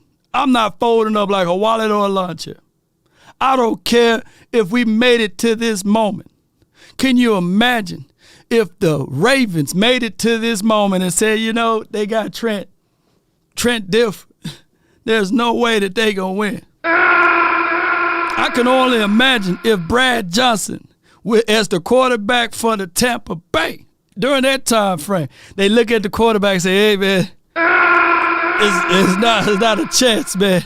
I can only imagine if you look at Eli Manning going up in 2007 against that vantage, nice Dallas Cowboys offense and defense that was a juggernaut that year. It seems as if though we were steamrolling everybody. I can only imagine if the Giants were looking at that thing and said, man, shoot, man, them boys parlaying, they already coming back from Cabo. Man, hey, we don't have a chance. I can only imagine Flacco, you know what I'm saying, going up against whoever they was going up against.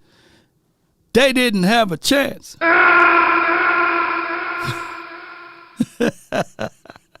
We don't have a chance, huh? You know, Nicholas Foles. Eli won 2 of them, man. Sure. But I'm thinking that as long as there's breath, life, man, we have a chance, man. I don't care if you look, my allegiance to this team is still, how about them Cowboys? I don't even care. Y'all can call me delusional or whatever. Y'all, we can literally, if somehow, Lord forbid, if somehow the disappearance act happened between Dak Prescott and Cooper Rush, and they have to pick up the phone to call in Benjamin Anthony DiNucci,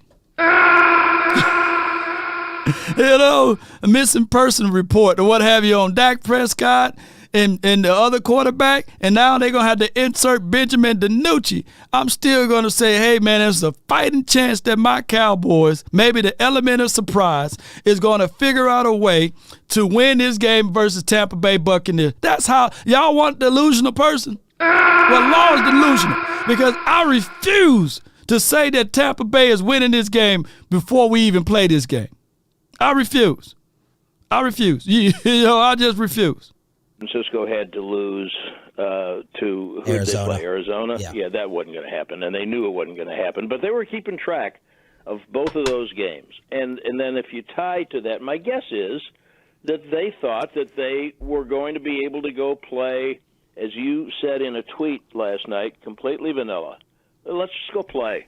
We'll run plays, and we're not going to really try to structure things the way we would. They were certainly experimenting in the secondary. So let's just try. We think we can win the game by just being ourselves. And then it turned out that they couldn't. And but you know, then they were in deep doo-doo. And you know, your point about even without the missed extra point, they thought the same thing. I talked to Zach Martin after the game. Said, "Was there a point?" I mean, at that point, it's 13-6. It's not like it's things out of reach. You can't play worse than that. Yeah, we thought. And you're there. You're right there. Did you think there was a point that the game was going to turn around? He said, yeah, I think maybe in the second half because we went in the 2-minute period and we functioned well. And we thought, okay, we can get some stuff done. And then they didn't. I mean, there are just too many things completely uncharacteristic. Anger with the drop and Turpin, the guy muffs it right into the guy's breadbasket, and I mean, it's just too many things. It's the only thing that makes sense to me is that it's an outlier. Isn't that concerning then, Brad? Like let's even say they were just going vanilla and it was all going to be about execution. Isn't it concerning that they had that much trouble just out executing Washington, though, especially with as banged up as Washington had been? Bobby, I would say you can certainly say yes. On the other hand, it's a reminder that in the NFL, I think that's the hardest game of the year to play, that last game, when one team is, especially if it's in a division game. So one team's going to play their butt off. And that quarterback was fired up, and whoever they had in front of him was going to be fired up. Appreciate you. So they're going to be DG. after it, and you're just not going to be. You can't be. There's no way you can expect human beings. We would like to. There's no way you can expect human beings to have the focus that, for instance, they will have next Monday night. I'm not saying they're going to win, but they'll have better focus. Mm-hmm. They won't make those mistakes. You can't possibly have that focus in a game like this. And so that in that sense, it's less concerning to me. I mean, we want them. We all want to say you only have to do this 17 times a year. Before he go on to that,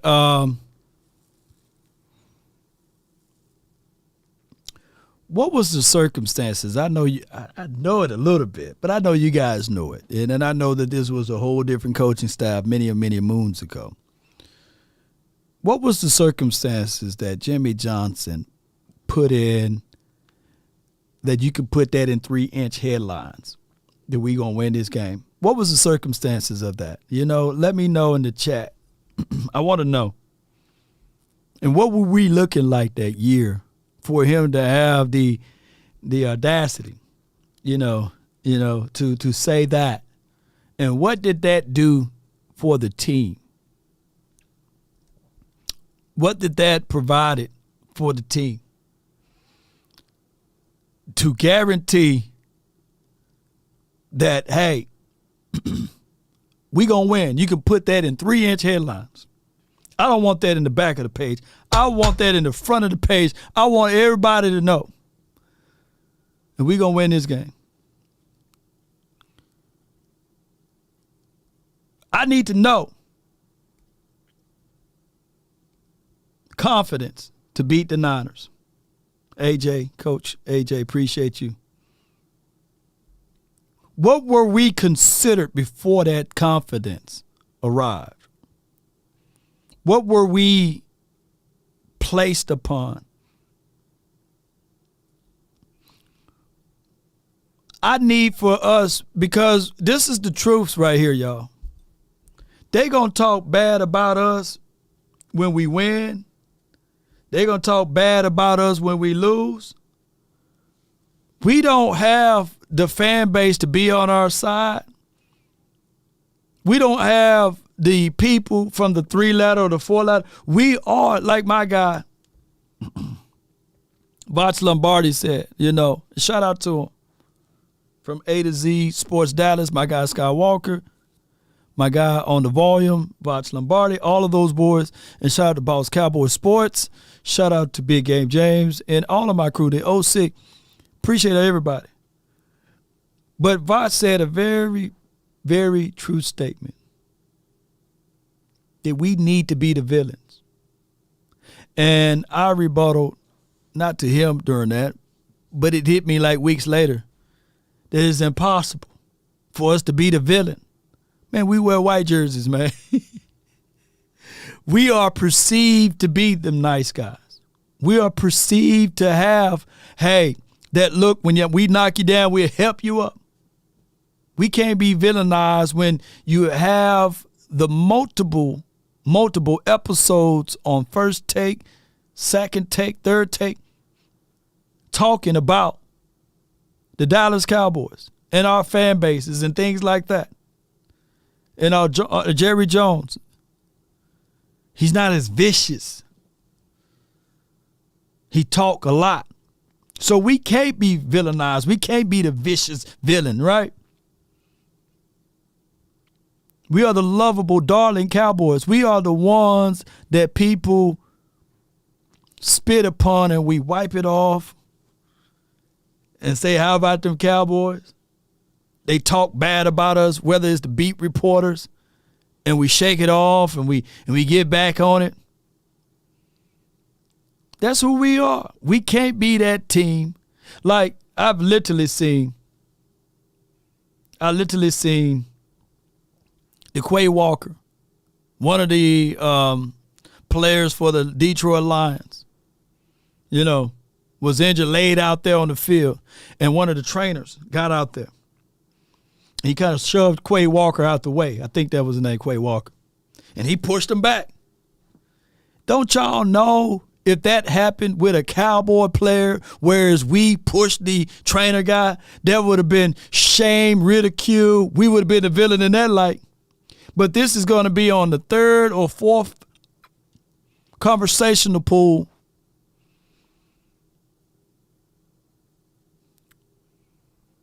Around the 4-ladder, 3-ladder network, this is going to be forgotten in 3 weeks. But if it was a Cowboy player, they're going to shank him with the butter knife. Not knowing that guy was there because of the same. Look, people already are giving him a pass, what have you, and I feel him, But Quay Walker, he went to school with the guy that was laid out, and he wanted to be there. He wanted to see his brother and make sure that he was okay. So when the trainer pushed him, by the way, he just pushed him back. They're going to comb through that. They're going to gloss over that. There was a celebratory movement by the Steelers performing CPR on one of their players after they made a play. Crass of them to do that, right? But they're going to talk about it for maybe today and tomorrow.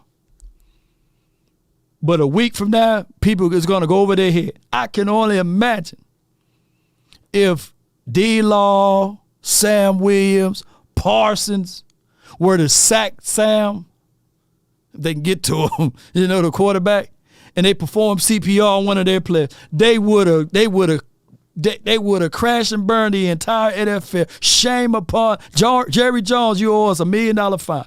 All of the players owe us $10 million fine. Suspension, left and right.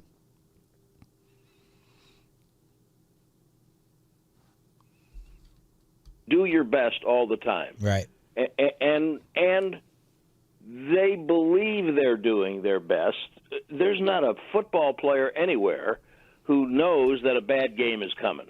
Maybe sometimes if practice has been horrific and there's nightmares going on the practice field that we never see. But generally speaking, somebody has prepared better, has more of an edge, whatever. It just happens. So it's not fun, and it doesn't inspire confidence. So, Bobby, I'll give you that. Does not inspire confidence, but it's not going to keep me from sleeping. Brad Sham, voice of the Cowboys, join us 105 through the Fan. Are you surprised they're a favorite in Tampa? I'm shocked. Yes, I think that's stupid. I think they've been favored in a few games. Remember the beginning of the year? They were underdogs all the time. And then McCarthy said we're nobody's underdog, and then they were beating everybody. And now they get into a part of the year where they're favored, where there's absolutely no reason for them to be favored logically. Third party objectively, doesn't seem to be any reason for them to be favored. Why? So yes. Why shouldn't they be favored in your opinion? Because Tampa had to play the way it had to play. Forget about yesterday. To get up to this point, they had to rally and beat Tom Brady and overcome injuries. They've been missing people, and they were 8-9. They earned those other. You want to throw yesterday out because they didn't play everybody great. I got a better answer. When did he finish? Yeah. So, but then they came back and they were what they had to do to win the division. You can say they won a bad division, but they had to win the games enough to win them. And they're playing at home, and they've got momentum, and the Cowboys are coming off that nonsense. And yeah. The Cowboys, shout out to Brad Sham, but the Cowboys are favored to win this game because we're going to win this game. This is the cushion to blow. This is to say, well, hey, the Cowboys were going to win anyway. We haven't won a road playoff game in 30 years. Write that down. We haven't beaten Tom Brady ever in his career. We 0-7 versus Tom Brady. Write that down. We are so far in the year of this season 2022, or this year 2023, but the season 2022, we are 1-4 on natural grass, right? Look at the odds. And we going on a road playoff game versus Tom Brady. So when we do give Brady that L, they're going to say, well, the Cowboys were favored anyway, right? And I don't care how y'all feel. I know there are a third of y'all saying we don't have a chance. We might as well kick the can over, get ready to fire this guy, get ready to fire that guy. But I'm standing on this hill for my team. I ain't folding up like a wallet or a lawn chair. I'm falling, still fighting. You know, I'm pulling out my sword, right? Pause. I'm swinging it all over them. You know what I'm saying? I ain't going out. One of the favorite movies that I watch of all time. Are you not entertained? Gladiator. Are you not entertained? Give me a soldier's death, right? You know what I'm saying? Take me down and kill me. You know what I mean? But he found out a way that when they had to get him down on his knees, right? And he knew that he had still a chance. Because when they went to go kill him, to execute him, he said, yeah, that blade gets stuck with his cold, you know? Are you not entertained? Are you not entertained? One can argue, one can say that he was left for dead. One can say that there wasn't a chance nor an opportunity. He was outnumbered. He was in a situation that he couldn't have beaten that particular crew of guys. But he had the advantage. He didn't give up. He didn't say, hey, man, just stab me, man. And all he wanted to do was just be free. He just wanted to be with his boo thing and his kid. Grow onions, tomatoes, maybe some watermelon. They didn't have that in that area. He just wanted to eat his oodles and noodles, right? Ride the horse. Yeah. But the king there done already destroyed his entire plane. All the man wanted to do was just chill, eat some nachos, right? Probably make some more babies. Are you not entertained? Are you not entertained? They killed this man's whole entire family, right? Beat him up, burned down everything, right? He passed out. Woke up, he was in slavery. That's a good movie. I'm gonna watch that movie. Are you not entertained? But if look, man, if y'all didn't have this type of mindset, man, y'all would have been dead, man. Bittersweet. He didn't live all the way to the end, but man, sure, he changed it. You know, he changed the way they were thinking. I think it's silly that they would go on the road and be favored until you understand that the line is all about getting people to bet. Right. In your experience, your vast, legendary experience. Yeah. Heading into the postseason on a roll or stumbling or struggling, just summarize that. Your experience of it means what? It means whatever you want it to mean, and it's like the old joke about there's lies, damned lies, and statistics. I mean, you can make it be whatever you want it to be. Were they on a roll last year? I mean, we've all seen years where they have played poorly. Not just them. Pick a team, right. And then you have to pick an era because it's not the same as it was 20 years ago or 15 years ago because the game has changed. It's wider open, and free agency and money have changed things. So, yeah, I've seen teams go into the playoffs on a roll and lose right away. And I've seen teams go in not apparently being impressive at all and find it on the practice field. I don't remember what year it was. I remember one year the Chiefs, pre-Mahomes, they were making a run. I think they had statistically the worst run defense in the league. Right. And I think maybe they played the Colts.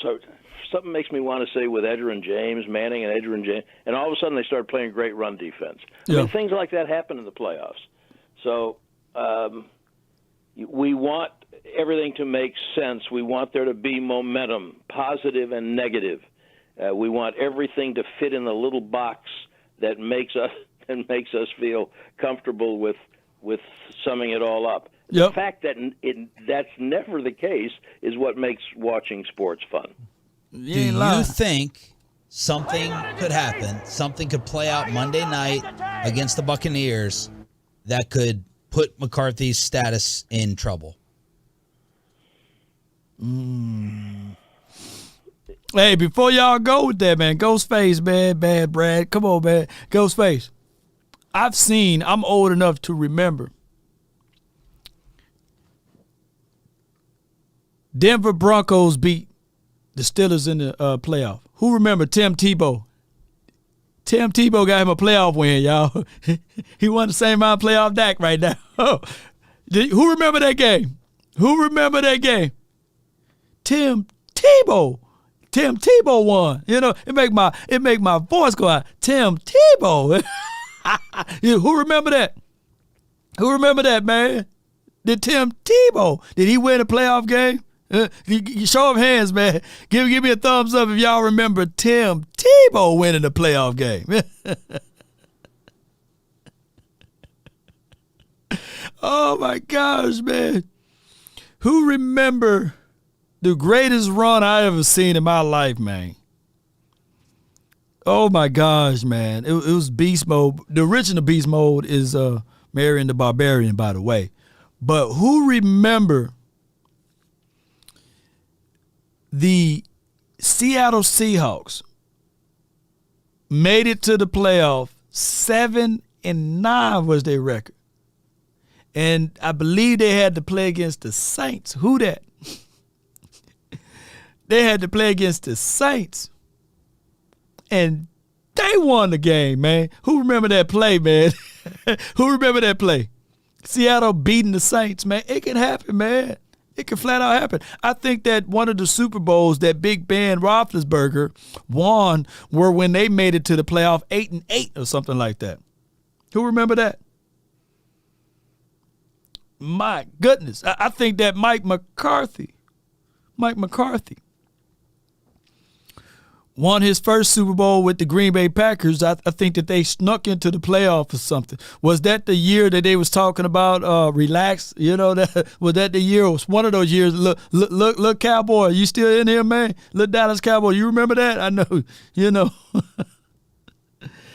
Once you win, man. That's all that matter, man. All what we did in the regular season really don't matter, man. Earl Campbell was the original Beast Mode. Watch his highlight. Yeah, Earl Campbell's, man. Earl Campbell was a man.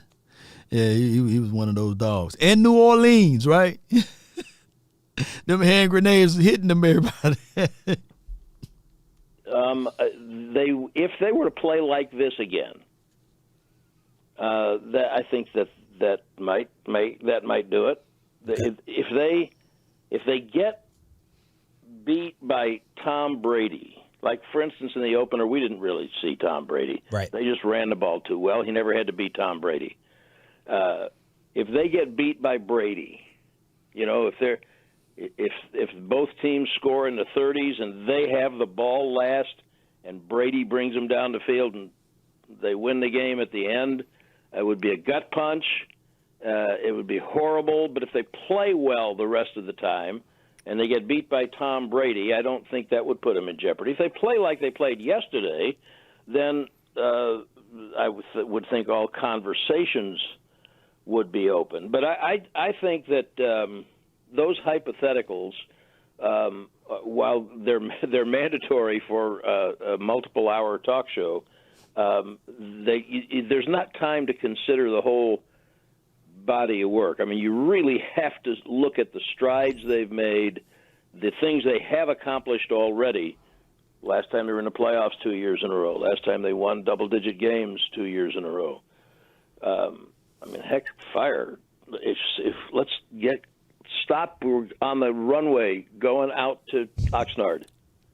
We just hit the pause button. Right. 12-5. Anybody in? Yep.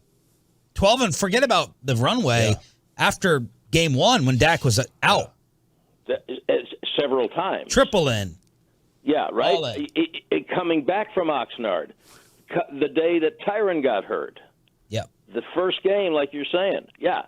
So that's also part. That's in the recipe too. I agree. Let's consider the whole thing, and then I think you have to do that in order to answer the question that you asked. Oh, that was the end of that. Shout out to the mighty Brad Sham. All right, so to replay that without me pausing and rewinding, that episode is literally like 15 minutes long.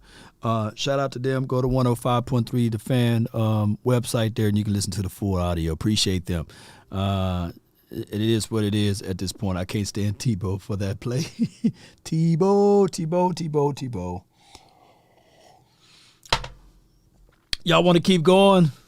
Let me know. We can open up the phone lines. Let me know in the chat if y'all want to keep going. If not, I can get prepared to do other things on this non-victory Monday. That's why we celebrate. I told y'all celebrate those 2 Victory Fridays. Last Friday, the Friday before that. It was good that we celebrated. See, it's good to celebrate, man. So right now, a lot of teams not in the playoffs, and they came out with our schedule last night too. They came out with the scheduling for the Cowboys and everything, and okay, a lot of snaps. Okay, let's see what they got the scheduling. They ain't finna go over that. So they came out with our scheduling. Home game, of course, we play the Commanders, Eagles, Giants, Jets. The Lions, they're going to be the phone line, 657-390-7391. So on the road, and then we got to play at home. The Patriots, Rams, Seahawks. All right, on the road, we going to go on the road for the Bills, Cards, Chargers, Dolphins, Niners, Panthers. It's going to be a good one right here. It's going to be a real good one. I can't wait. This is it. According to this schedule right here, this schedule might be, this schedule going to be kind of tough for us, right? These 3 games right here. Man, I want DJ Moore. Yeah.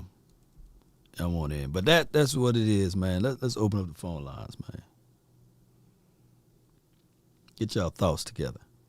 Call my phone, hit my line. Only ones who down for line. Keep it super thorough my way on this side. At the Bills too. Woo! It's gonna be a good season next season. Coming off the Super Bowl and everything. I'm just messing with y'all. Hey, it could be possible. It's still a possibility. Mobbing with my brothers, there's no question, keep it real. Whether we East Coast and or we in the hidden hills. In the popping straps of blue faces, not the pills. Heard you calling bluffs. There are 5 participants in the conference. All participants are muted. Please announce yourself. It's the OFC, what I'm coming in. The inside caramel just like 100 grand. Call my phone, hit my line. Only ones who down for real, down for life. Let the room fill up, baby. On this side, keep it super thorough my way. On this side.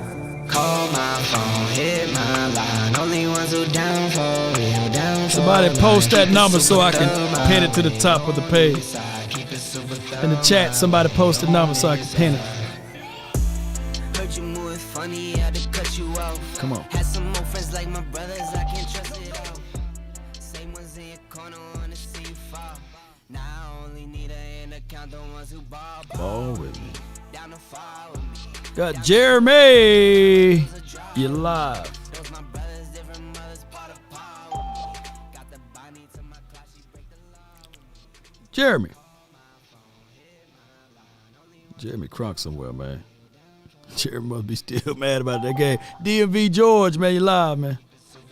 What's going on, Lyle? What's going on? Nothing to it, man. Talk to me, man. Hey, man, I'm a little bit depressed today. I went to the game last night. Okay. I spent some time with the players actually at the hotel before the Javante fight here. I'm from Maryland.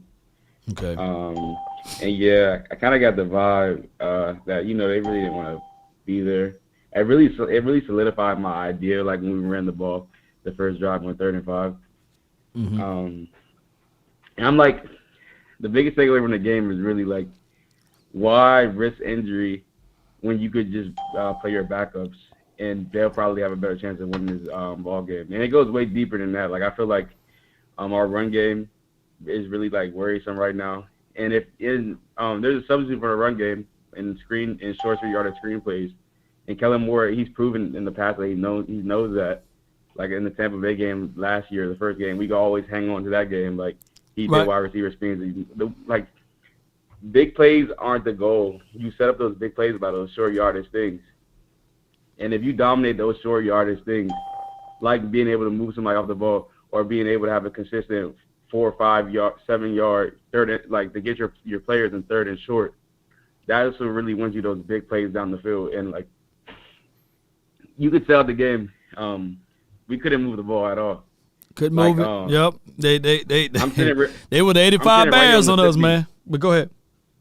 I was sitting right there on the 50, and I was like, the only drive we really moved the ball past the 50, obviously, is like the 2-minute drive where Dak is being dotting us right down the field, and then like besides that, we didn't pass the 50. So like I just feel like they didn't come to play. That's a short answer to it. I haven't watched any film yet. I normally watch film every week, like kind of like Skywalker still, watching the concepts and stuff, and seeing really guys open. But I haven't really watched it yet. I could just tell that they didn't come to play. Short answer. And I just hope we can improve. And they're going to come to play next week. I guarantee they're going to come to play next week. Everybody's saying we're not going to beat the old man. Tom Brady has our number. It's not even optimism. I just feel like if we can find some resemblance of a run game that we have with Cooper Rush, and our defense can hold below 20 points, it's no shot in this world that it's still Dak Prescott. He doesn't have games. He doesn't back-to-back give you like 1 touchdown games. He'll I just doubt that's going to be a reality. Yeah. I appreciate you, man. Thank you, man, and thank you for going out to the game and supporting the nation, man. I thank you, fam.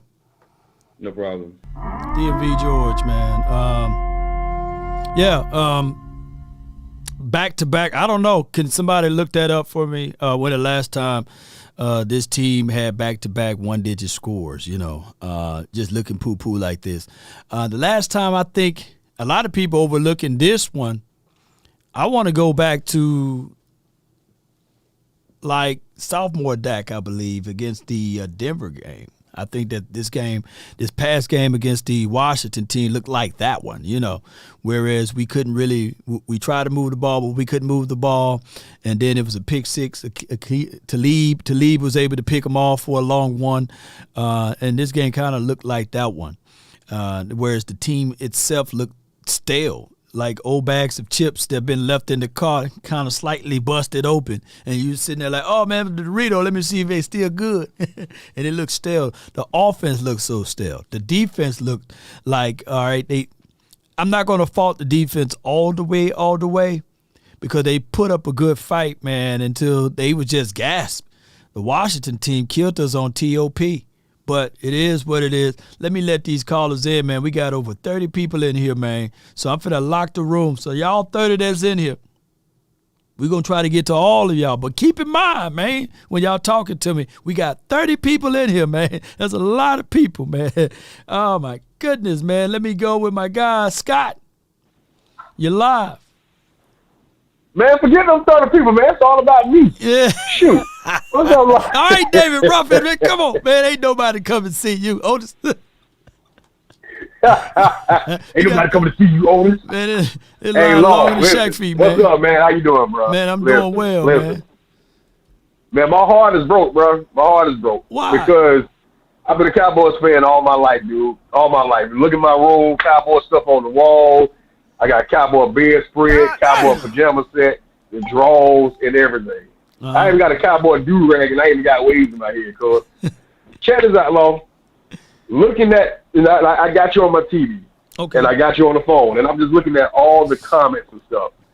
Bro, it's so sad to see. It's so sad to see all the negativity over one game that really didn't matter. And I was saying it didn't matter because we knew as soon as the Giants said that they want to rest their players, we was not going to get first place. You did not see a team out there with effort.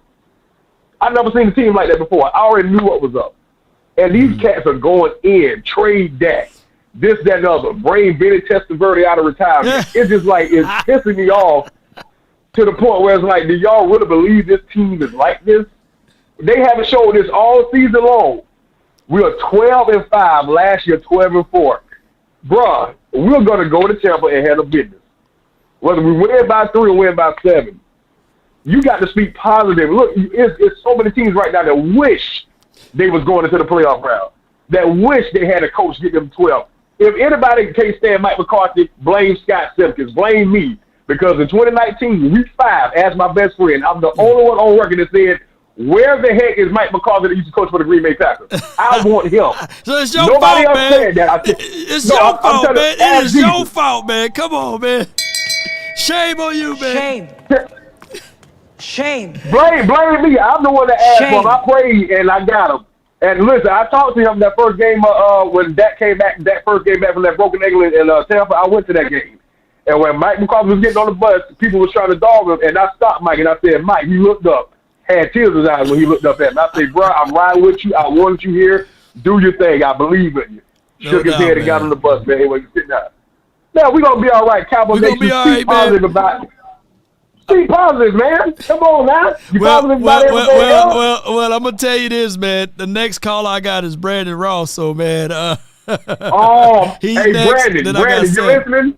Hey, next. Brandon, you hear me? Say, take two shoestrings out your Jordans and choke yourself. Oh man, right? no, man. Come on, man. You gotta be positive, man. Don't do Brandon like that. Come on, man. Let me hear you say it, man. Man, Bobby, Brandon is always negative, man. I don't want to hear that jump, man. I'm going to turn my TV down, man. I want to hear Brandon say nothing. That's my guy, man. Let me hear you say it, man. Let me hear you say it, man. Let me see it. The messed up field goal was on Dak. I don't want to hear all that stuff, man. How about them Cowboys? I'm getting my ticket today. I will be at the game, Cowboy Nation. We will win on next Monday.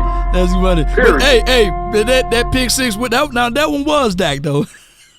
That was on Dak, but that was on Dak. That was on Dak. That was on Dak, but the game was already going, Long. Come on, Long. Right. I need to be positive, Long. I'm positive about it, but I'm positively sure that was on Dak. Hey, I love Cowboy Nation, man. Look, y'all you, stay man. positive. I Appreciate love you, y'all guys, man. Let's go, man.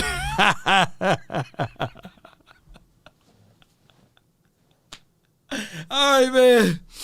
All right, Mount on, man. Mount on is my guy, man. You know, hey, man. Brandon, you live, man, for the 815, man. You live. Is that 815? Yeah, that's Brandon. Yeah, just say, make sure it's the same guy. Can you hear me? Yeah, I can hear you, man. I just want to make sure I'm coming through good. Look, now, see, it's clowns like the previous caller, and sir, you are a clown. That he said Mike McCarthy looked up with tears in his eyes. Nick, man, shut up. Okay, you gone. VIP, you're a clown. Okay, now to my point. VIP, you're a clown. Now back to my point. So that, let me start with the defense first. Kelvin, y'all love blaming Kelvin Joseph. The opposite corner of Trevon Diggs was a turnstile yesterday. He was. But y'all hate KJ. I ain't even gonna keep going on there. KJ deserved his spot back ASAP. Nashawn Wright, go sit down. Trevon Mullins, whatever your name is, 37. Give Donovan Wilson his number back, and you go sit down. Let me get to Dak. All right. I'm not gonna get on Dak for yesterday because Dak is who he is. And stop with this. Oh, they weren't trying to win. So we risking injury to look terrible. We risking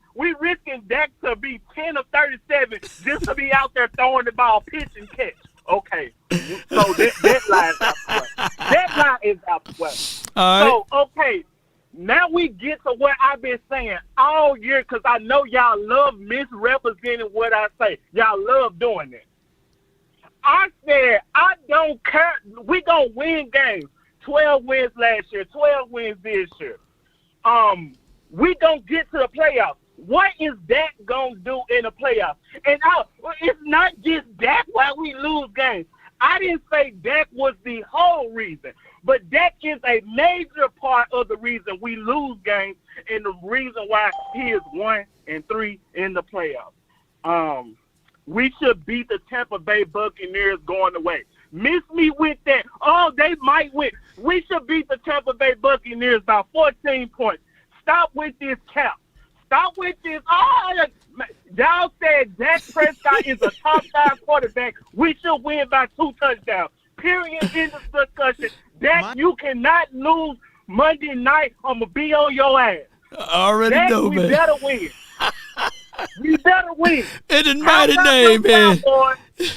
How about them Cowboys? I want to hear from Trey. I want to hear from Lady Jessica. I want to hear from the Queen. Where the Clown VIP at? I want to hear from all y'all. The playoffs is beginning. I don't care about their regular season. It's done. Hey, man, Brandon, man. Hey, you need to. You just have a YouTube channel. Say I am Brandon. You know what I'm saying? You know, man, boy.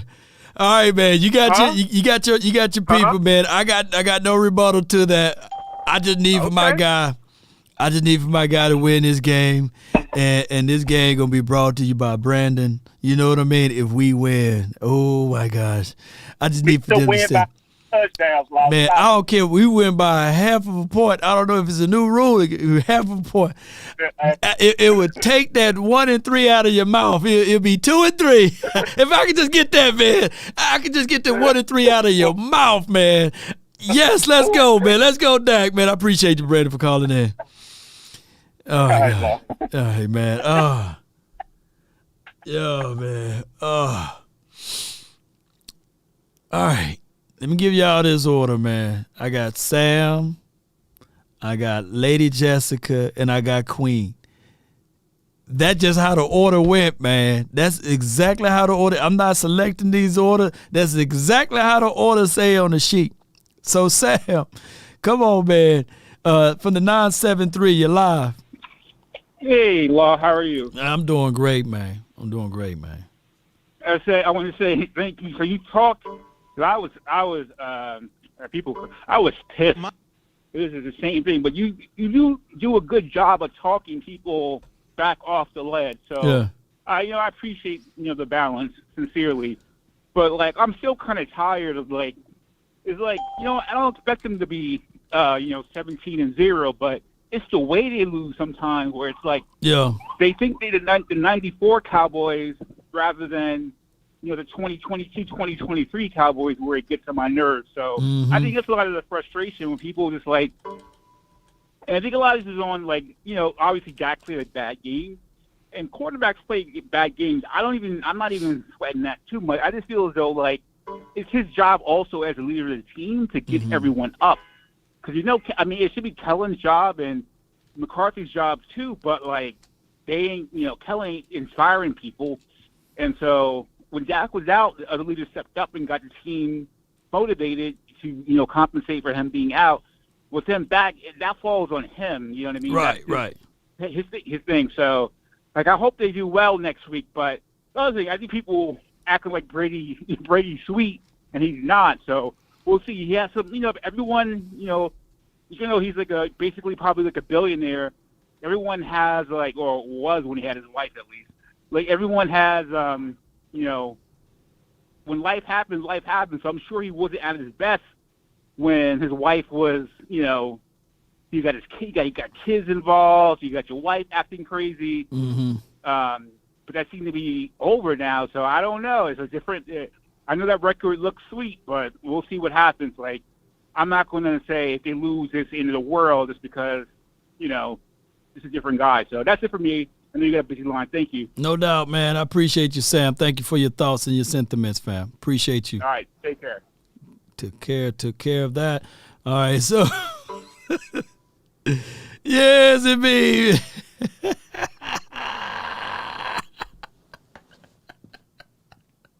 I can see y'all, man, when Brandon call in. Y'all be just like that dude right there. All right, man. All right, man. We going to have my girl. She's your queen to be. Queen, you are live now, Queen. Talk to me. Hey, what's going on? All is good. I can't complain. Yeah, I'm a little bit down about that game. Mm-hmm. I don't agree with everything that Brandon said because, you know, he really, whether he wants to admit it or not, he blames Dak for every loss. He blames Dak for everything that happens on this team. Yeah. But at this point, me being a Cowboys fan for so many years, I'm kind of like really, and I don't want to hear nothing about no PVO. I really don't. Okay. I'm kind of like tired of excuses and stupid, silly mistakes and all of those things. I love my team. I always will. Right. But Dak needs to step up. Okay. Kellen Moore needs to step up. Okay. Dan Quinn needs to step up. Okay. Mike McCarthy needs to step up. Okay. The team members need to step up and do their job. Everybody is failing right now. Right. I mean, you have some that are playing harder than others, but you can see that everybody is not putting in their 110%. Okay. And we've come too far this season and played too hard and been through too much adversity to, fall short now. Okay. You know what I'm saying? And no matter what we do, whether we win or lose, we're going to get talked about. So we may as well go out there and play like we ain't got no sense. Yeah, we need to become the villain. My guy We Botch, need to become the villain. my guy Botch said it true. You know, we need to become the villain. Yeah. But I think that the Cowboys it's just the way we are built. You know, we don't have that villain type of mindset. You know, we like Batman. We keep saving the Joker. You know what I'm saying? We keep saving the Joker. Do you remember in the beginning of the season when I was telling you that I didn't want them out there playing like they pretty boys? Right, you know right, what I'm right, saying? right. And that where you get the whole saying, let him hang. Yeah. Just let him hang. Yeah. Yeah, that's when I started with that. I don't want them acting like they're pretty boys. I mean, it's like when you come to the Dallas Cowboys, you fed on a silver platter with a silver spoon, and, you know, we don't need that. It's time to throw all that to the side.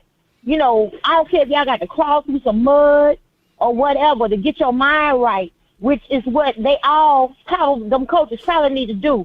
Get a big mud pit and make them MFs crawl through some mud so they can feel what it's like to get down, dirty, and gritty. You know what I'm saying? And I'm just tired. And I hope we go further than, you know, the one and done that we've been doing over the past, I don't know how many years. Well, That's all I got. we would not be one and done. Let's go. Let's get this thing going. Let me hear you say it, though, Queen, if you can. Let them hang, Cowboy Nation. Let them hang, y'all. Listen to Queen. She said, let them hang, man. I feel her on all what she said. Is time out for this and that. You know, I was watching the DC on HBO. Lois Lane got killed by the Joker. The Joker came up with a scheme to, I think the name of this one is called Injustice. That's the name of that show. It's the Justice League, and Clark Kent, you know, Superman. Lois Lane, his boo. The Joker said, you know what? I've been trying to get an edge on Batman, but I never got a chance to get that edge on him. So what he did was he killed Lois Lane. And just that morning, it's a vicious movie, man. It's a vicious movie, man. Justice League Injustice, man. Let me see if I can find it for y'all, man. Shout out to your Aztec. And I'm coming around with the storyline. Just bear with me. But you guys got to know that Superman always was that guy that was pretty much PC. You know, he was pretty much a guy that saved people's lives. He was kind of like Batman. You know what I'm saying? But just that morning, hear me out. Just that morning, when all of this occurred, Lois told Superman that I'm pregnant, you know, we got your child. But by the Joker not just taking Lois' life, and I know it's cartoons, but it also took his unborn child life. And Superman was like, you know, he Mr. Clean Cut guy, you know, he's a good guy, you know what I'm saying? He's the good guy. And Superman was like, what? You know? As soon as he found out, this got to be the best cartoon I've seen all this year, man. You know, he was going down there killing everybody. You know what I'm saying? He didn't care. Superman. Even Batman was like, hold on, wait a minute, man. Hold on. Superman was beat off, man. And that's what we got to become like Superman, man. We got to just go through this thing, whereas, hey, people gonna do what they want to do anyway. You know, the villains gonna be the villains, and if they gonna try to come and attack you and they on the field, you got to go all in. And Superman was all in. I don't want to spoil that little cartoon for y'all, man, but go watch this on HBO or type it in on YouTube or somewhere, or go to your secret websites and go watch it, man. But I guarantee you gonna be like midway through this, you gonna be like, man, this. You be eating your oodles and noodles, you be like, man, this stuff good, man. It's good. You know, Superman went ham, man. He was just going through there killing everybody, man. Everybody was worried about Superman. He was unstoppable, man. He was actually living up to his levels of potential. You know, the movie, just for movie's sake, they had to go into a parallel universe just to calm him down, to bring back a Lois from a whole nother galaxy, a whole nother metaverse. You know what I'm saying? Just to calm him down. Because if it wasn't, he was going to destroy the planet. Why? They took something valuable from him. I mean, he didn't. Like, I don't want to tell y'all the movie, but man, shoot, Dak gonna have to become like Superman. You know, he gonna have to start saying, "No, you drop that ball. Kellen Moore, you call that play. Kellen Moore, you call that play." You know, how you gonna call that play? Don't you see what they doing to me? They don't care about my feelings. They calling me trash. They got people on national TV calling me ASS. You know what I'm saying? They got people out here just refusing to understand that my bone was piercing through the skin last season, just a couple seasons ago, when I had the compound fracture. I had the torn hamstring or the actual pull calf muscle, what have you. They don't care about me. I broke my thumb. They don't care about me. I'm going to have to let y'all know. Hey, man, just watch this one, man, and watch what Superman do to the Joker in this movie, man. Shoot, Superman was crazy at that game. All right, let me let Lady Jessica in. She is live now. Lady, you live. Yeah, what? You live. Yes. Oh, yeah, go ahead. Yes, I'm going to say PVO because it's ridiculous. Y'all are a bunch of nonsense. You are emotional damage. You always talk about the past. You act like these people didn't just win 12 games. So what? They was mad. They didn't even want to play. Did you want them to win and get hurt yesterday? Or did you rather it go down? A lot of y'all wanted them to lose anyway. I saw your comments, but now you want to be all mad and all want to tear them down. Y'all are a bunch of doubtful, non-realistic people because you don't want them to win. Y'all act like y'all want them to lose because that's how you talk. I'm going to stay PVO. Y'all not going to disturb my peace. Our team 12-5. So what? That's how I end the regular season. Now it's time to business. And they're not going to sit here and just lose. What is wrong with y'all? Y'all act like y'all don't know they want a ring. It's people like y'all are the reason why the commentators and other teams talk about our team like they do. Right. Because they look at everything you say, everything you type, and this is how y'all do every L that this team takes. You have done it all year long. Y'all act like Dak went out there trying to get points on the board. Didn't he not run down the field and get first down? And they called it back and said he didn't, and then he got it right back again. Did he not throw a touchdown to CD? Noah Brown was out there dropping passes. Noah Brown went behind the man, so of course Dak was looking for Noah Brown to be right there. He didn't expect that dude to be right there. You act like he deliberately wanted to throw a pick. He was trying so hard to get the ball down, but yet all you gonna do, he throw a pick, he do this, he do that. Even if they had come back and won the game yesterday, you still was gonna talk about the first doggone pick like you always do. Y'all are a bunch of non-realistic, not want to see emotional damaged people who always want to talk about the past years and not even looking at 2023. You are negative as ever. Our team is going to go and win this game against Tom Brady. I don't care how many times Tom Brady done won over Dallas. Dallas was not behind real low. They lost by 1 or 2 points every time they played them. But y'all act like this team don't want to win. All you do is trash your own team. And you are a bunch of disrespectful people. And you wearing their jersey, but you trash them like they not even your team. I don't care how you talk about, I done been a fan for all these years. Guess what? I've been a fan since I was 5. And I still back them. I've been fighting with other people on the other channel, and yes, I did. I was disappointed, yes, but I'm not looking at that. I'm looking at the bigger picture. They're 12-5, not 5-12, not out there eliminated. So what? They didn't get hurt, so they ready to go play. Just be positive. And No doubt, Brandon, Lady Jessica. you always blame Dak. As usual. You look for something to blame this man for. And y'all act like he wasn't out there trying to win the game. And our defense was depleted. They was tired. They had been out there fighting and trying to get them back the ball. But fast they got side down, they were back on the field again. So what did you expect the defense to do? They was tired. Y'all have a blessed day. Hey, man, of that. Yes, Lady Jessica. I know it's still how about them Cowboys. And my thing is, I literally got no rebuttal to that. But what we need to do, baby, I'm telling you, man.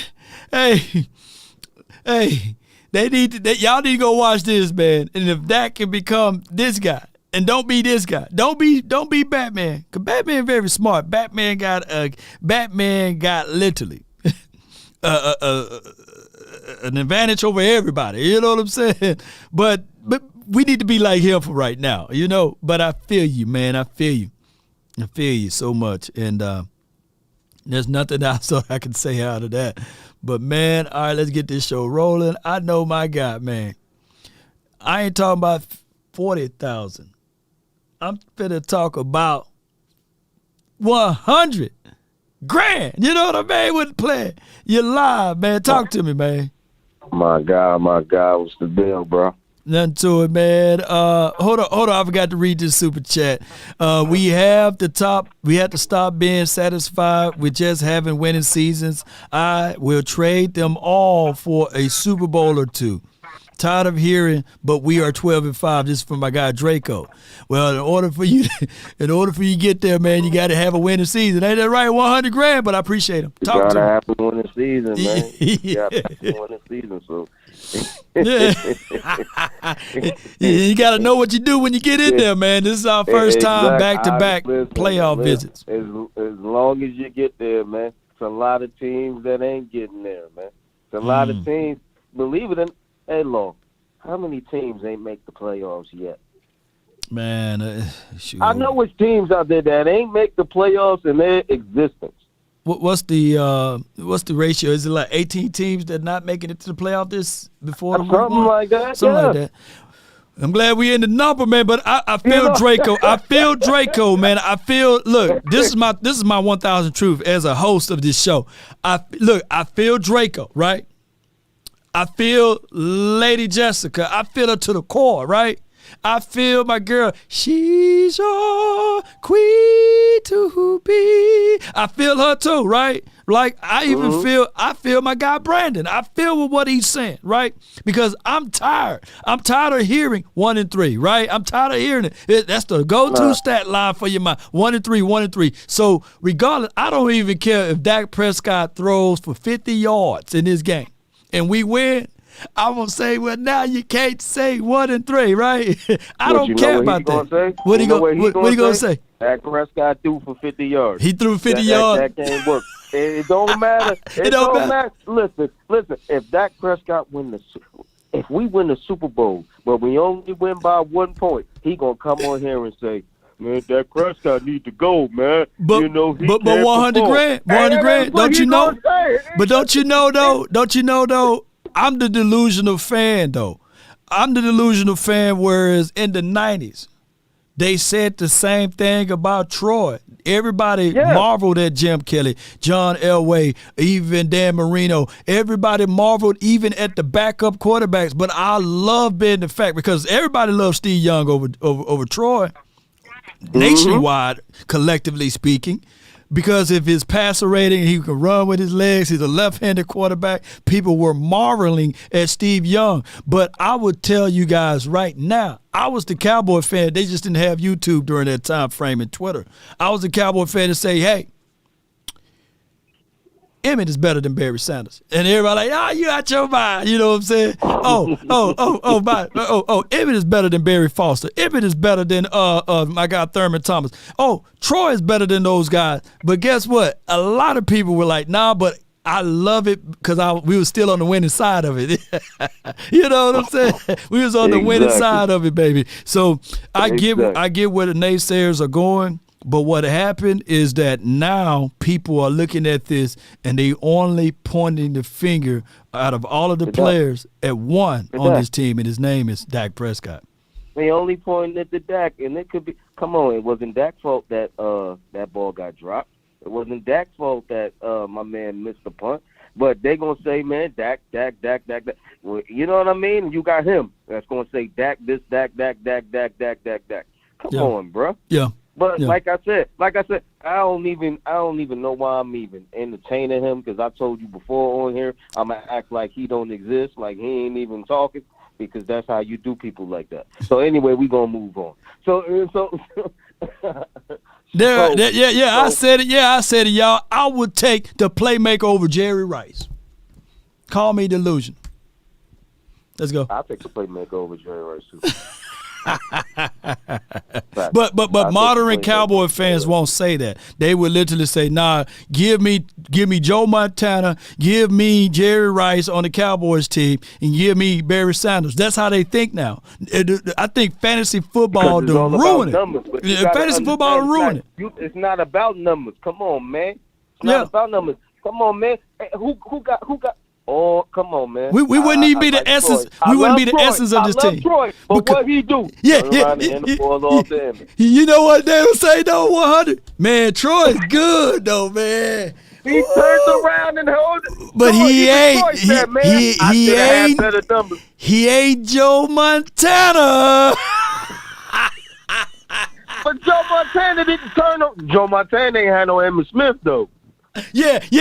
Joe Montana, he had Ricky Waters, but man, he ain't have, Roger Craig and all those boys. He had those boys, but he ain't have Emmitt Smith. That's how they do. No. That's how they do. And modern day fans will literally SHIT on all of these guys, man. Hey, man, Michael Irvin's good, man. But man, I would like Irvin Fryer. Tim Brown is better. You put Tim Brown on the Cowboys. Man. He light years. Give me Tim Brown over Michael Irvin. That's what they would be saying right now. Let me know if I'm wrong. You're right. You ain't wrong.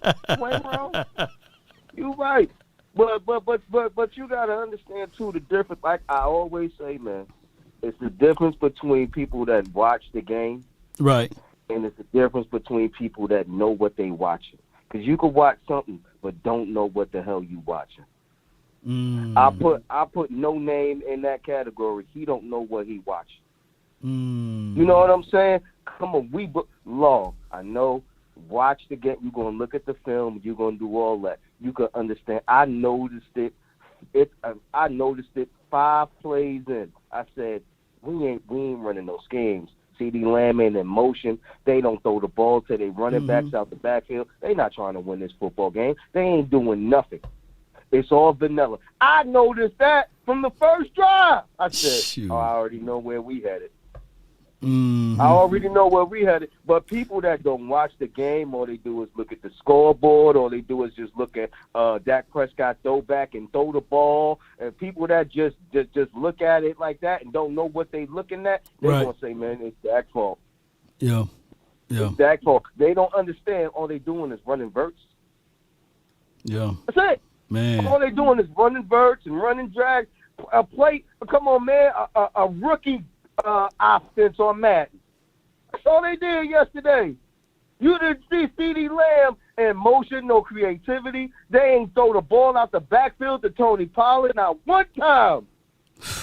And the time they did throw with the Zeke, he wasn't even looking.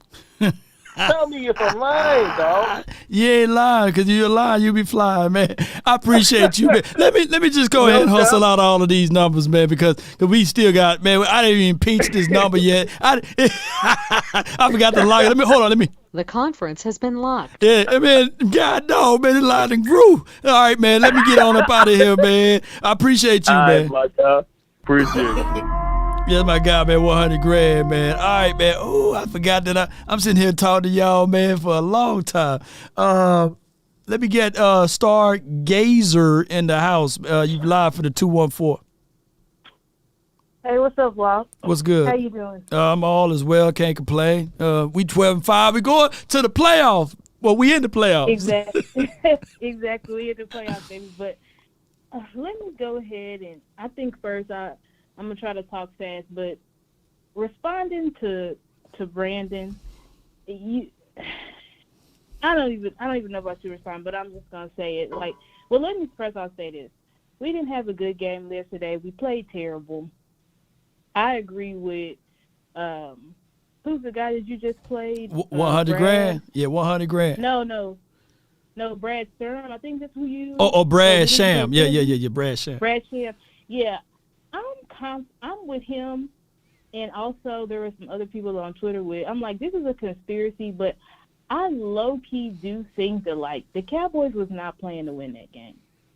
The play calling, it was so watered down and vanilla. It really did look like a preseason game. And there were a couple of people saying this looks like preseason play calling, and it looked like they were just trying to call as vanilla plays as possible to ensure that we left out of that game with no injury.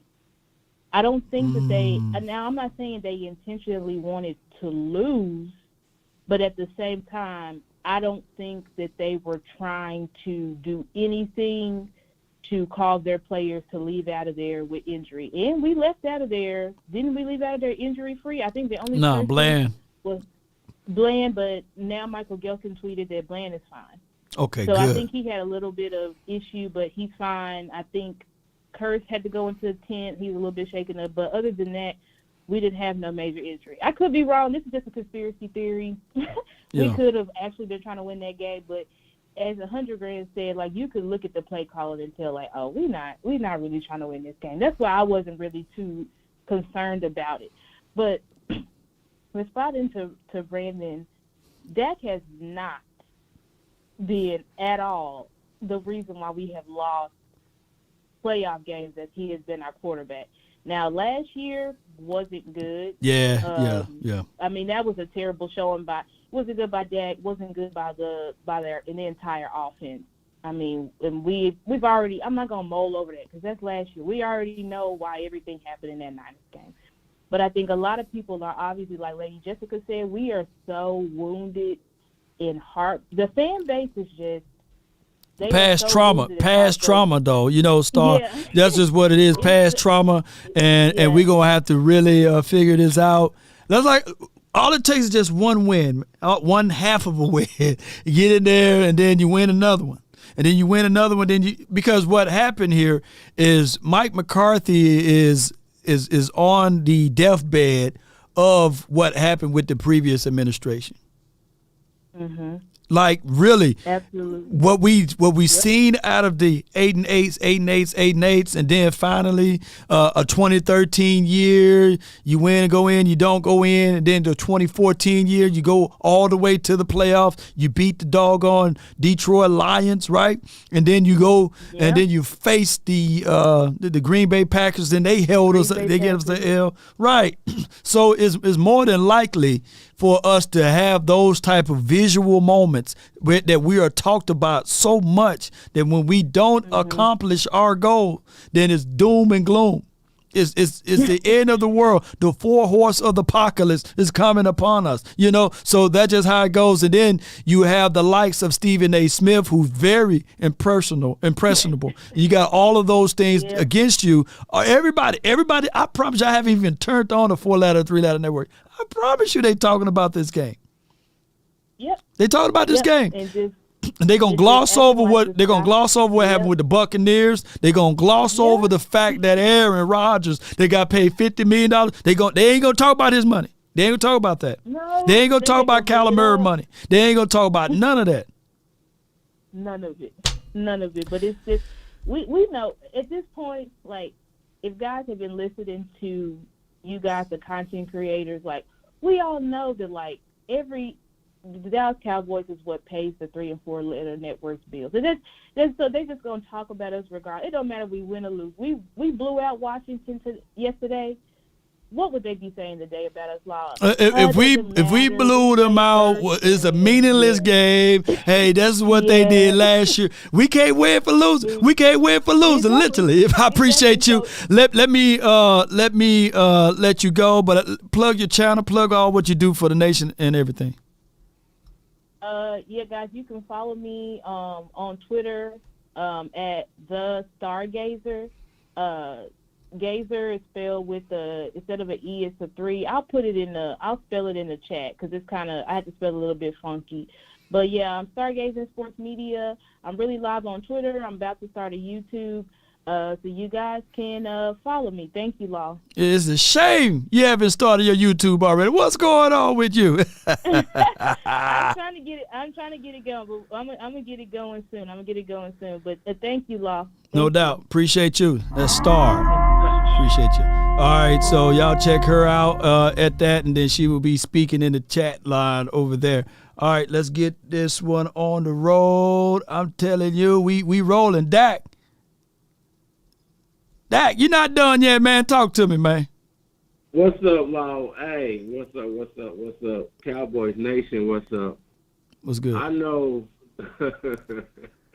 I've been hearing some of these comments how everybody mad. It's so funny because I've been predicting this type of ending season, you know what I'm saying, as far as this last game. I kind of predicted it was going to be a close score, we were going to lose. The reason is, Law, can you kindly remind the people what was the last score of last year when we beat the Eagles? 56 or something, and then I think the other score was like 51 to the. No, it was 56 to the 51, something like that against the Eagles. Yeah. So we blew them out. We blew them out. Yeah. And then what happened when we played against San Francisco? Oh man, we didn't move. We didn't score over 20 points. Okay. So when we played Green Bay, we lost this year, right? Yeah. But then what happened the very next game? Was that the Vikings game? We blew the Vikings out. Yeah. So what? No. So people need. You know what I'm saying? Fans gonna say what they want to say. People who think they know Dallas is gonna say what they want to say. But you have to look at the. You know what I'm saying? Look at what we go through. Look at how we come back and fight. You know what I'm saying? So when I seen that game, I wasn't all up and mad like everybody is talking about Dallas over. People, they're going to say that they're going to have every excuse. If we won, they're going to have an excuse. When we win the Super Bowl this year, there's going to be an excuse. It's going to be, they had to beat Tom Brady when he had his low. Aaron Rodgers was inside. It's going to have every excuse. So no matter what we say, what we think, they always going to say something. That's why I'm like you. I just blocked the 4-letter network out. No, I don't even listen no more. Right. You know what I'm saying? Because they're going to put all this negativity into this, and then people, so-called Dallas Cowboy fans, come in this chat, Brandon, whatever his name is, come in this chat and you know what I'm saying, and feed off of that and try to make us feed off of him. But that ain't gonna happen. You know what I'm saying? So, you know what I'm saying? What I think was gonna happen, I think we gonna beat Tampa Bay. I think, you know what I'm saying? I think they're gonna come back mad like we always do. They're gonna, you know what I'm saying? They're gonna come back fighting. You know what I'm saying? And you know what I'm saying? I ain't saying it's gonna be no blowout, but I think we gonna win by, you know what I'm saying, by 14 points. No doubt, man. I appreciate you for calling in. Dak not done yet. Appreciate you, man. Let me hear you say it then, since we already victorious, man. 2-3 Dak instead of 1-3 Dak. I love that. Keep going. Let me hear you say it. Hell yeah. How about them Cowboys? Follow me on Twitter, Facebook, gamer tag is Dak not done yet. Let's go. Yes, indeed, man. Dak not done yet. So, all right. So let's play a little game before I let Mike in. Shout out to you, Mike. I see you in the chat. Just hold tight. Let's play a quick game. If people have the confidence to put down the fact that the Cowboys will be one and done, let me see the reverse confidence to put down that the Cowboys are not one and done. So if we can use Dak for a reference then, since everybody know that it's 1-3 for Dak, let's put down 2-3 for Dak. Let's just go ahead and he's going to win this game. Let's go ahead and reverse it. You know, let's put the reverse out there because people are so confident that we're going to lose on Monday. Let's put down the reverse effect. Let's put down that we're finna win. Let's put down that we're going to be 1-0. You can put 1-0 if you just want to put down for the team. And if you want to put down for Dak Prescott, put down 2-3. Let's go ahead and speak those things into existence. Let's see if that works. Come on, y'all. Hey, Mike, you're live from the 757. Talk to me. What up, y'all? What up, y'all? Not much, man. It sound like you're in a tunnel way down a hallway, man. Talk. Oh, you know, I got you. My bad about that, man. My bad about that. So, only a few things I got to say about yesterday. Just a few things. Man. So, routine things that I took away from that game that could cause a problem. That punt, where the punter did not catch that punt, and Turpin dropping the punt. That are the only two things that any Cowboy fan needs to go back and worry about. That, no professional quarterback is going to keep their job seriously throwing the ball 14 for 37. You could already tell. When he threw that pick six, I already knew. He went right back to that same play. He just almost threw the pick six on. They were just testing stuff out. So I didn't take anything really from that game. I was speaking to my wife earlier. I said I wouldn't even show my team that damn tape. I'd just be like, we mussed around yesterday. Mussed around yesterday. Yes, we know it. And let's not take that into the playoffs. I'll just let him know that. No doubt, man. No doubt. Well, hey, we messed around. We didn't give them our best, and we wanted to be vanilla, and we want to save all of those plays because I remember last year we were complaining when we blew out the Washington team and we blew out the Eagles. It's like, hey, we burning up all our good plays now. You know, now we do the exact opposite, and now they said, hey, we lost the game. You know what I'm saying? We can't win for losing, baby. Appreciate you, man. I got to let you roll though, man. Appreciate you, man. All right. I'm gonna have to rush y'all, man. My bad, man. But I got a meeting at the top of the hour, and I got to get it ready and adjusted for it. So, Swayze from the 908, you're live, man. Get 1 point, and then we gonna go back. Hey, this is Swazi, the objective Cowboys. Swazi, what's good, man? Swazi, appreciate you. Yeah, man. Like I said, like this is feeling like a rerun. I'm sorry. I could have sworn I just had the same conversation with everyone last year. We 12-5. Right. I told you. You do not want to go into the playoffs having the same issues all throughout the season. You do not just snap a finger and it comes back on. The fact is, we have been telling y'all Dak has a turnover issue. Okay. 7 straight interceptions in 7 straight games, 15 interceptions tied with David Mills.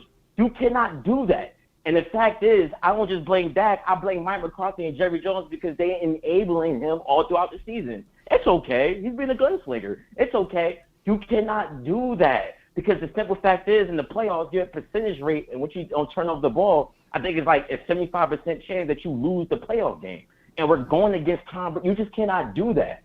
So the fact is, it's not us trying to, like, of course, we all Cowboy fans at the end of the day. Right. We all have special we all have places of what our role is as Cowboys fans. It's optimistic Cowboys fans who, you know what I'm saying, it doesn't matter what day it is. We can have Chad Hutchinson quarterback. They're gonna think we're gonna win the Super Bowl.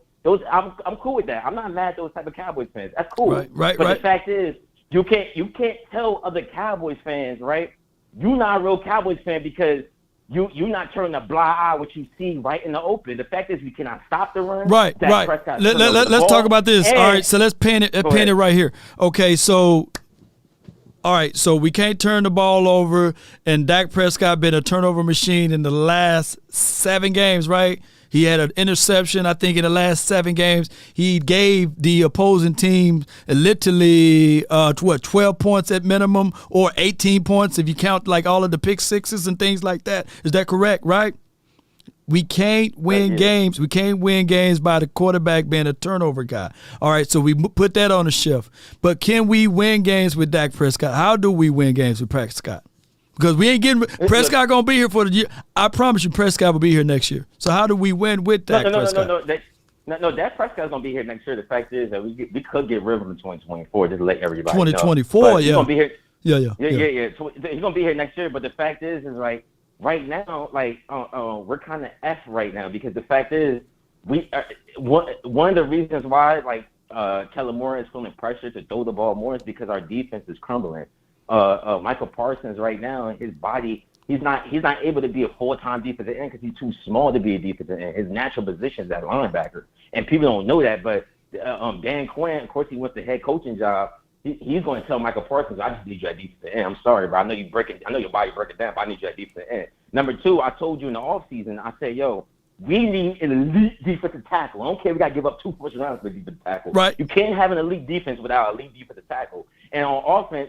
Right now, I don't know what's going on with Tony Pollard, but Tony Pollard, that seven carries, man. It showed that they wasn't really trying to do much with him. 7 carries. They don't even utilize him in the backfield. I get your sentiments with that. And then on top of that, it would have been just a good feel-good story if we put 50 on him, right?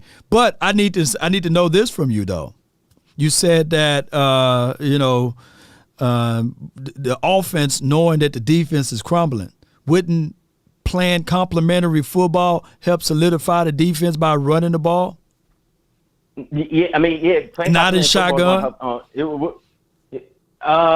be honest with you, like, and that goes with Dak Prescott. Dak Prescott has to complement the running game as well. He has to use his legs. So the fact is that one of the reasons why we gave Dak Prescott that money, or we loved the Dak Prescott to 2016, 2017, because he was a dynamic player. Right now, he's trying to be he's not. He's not a pocket passer. He's a rollout passer. He's dynamic with his legs. He needs to use that more. And if he can't use that, then damn, who we got at quarterback? Who's the worst pass rushing? Who's the worst pass blocking win rate team in the National Football Team? Who's one of the worst? I don't even know. The Dallas Cowboys. If you bat in pass block win rate, and now you're trying to run out of a shotgun and you worse in that category, I think that's like a double negative. You're not going to get anything positive out of that. So you got to have your quarterback creating stuff, rolling out or running out of the pocket. It's bad enough that you're in shotgun, right? And then you still got to roll from that because to evade and elude from pressure. So my thing is it's pretty much doomed before we even started with Dak Prescott playing at this quarterback spot, and we are trying to turn into sugar. We're trying to do the reverse thing. We're trying to turn SHIT into sugar, and it's not happening. And I'm gonna say this. I'm gonna say this to give Dak Prescott some slack because I don't want people to be like, "Oh, you just hate Dak Prescott." That's not the case. Like, that's a brother at the end of the day. The fact is, Jerry Jones, his ego again struck us in the behind. The fact that you got rid of Amari Cooper for literally peanuts, right? For peanuts. And now we don't have a wide receiver to get open by themselves. And y'all still want to put faith in Jerry Jones' team? I feel your stance on that. You've been going hard on my Instagram with that, Swazi. I feel you with that.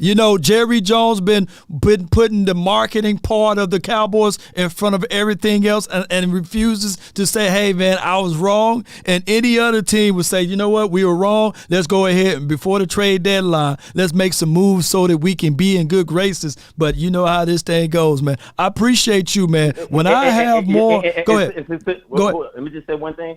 Let's be getting puppets at head coach. At least get someone that's fun at head coach. Let's just get Deion Sanders. Like, let's just get him. Since we having fun with it and it's a charade, let's just get Deion Sanders. At least we're gonna have fun. The celebrities gonna come out. We're gonna have fun every Sunday instead of arguing. So let's just do that. But I'm gonna let you go. No, man. Shout out to Swansea, man. He's hard, man. He go hard, man. He go fighting everybody on my Instagram post, man. And he comes with some whole bunch of data and facts and everything like that. But I got my guy Poindexter. Appreciate you so much for calling in. Let's go.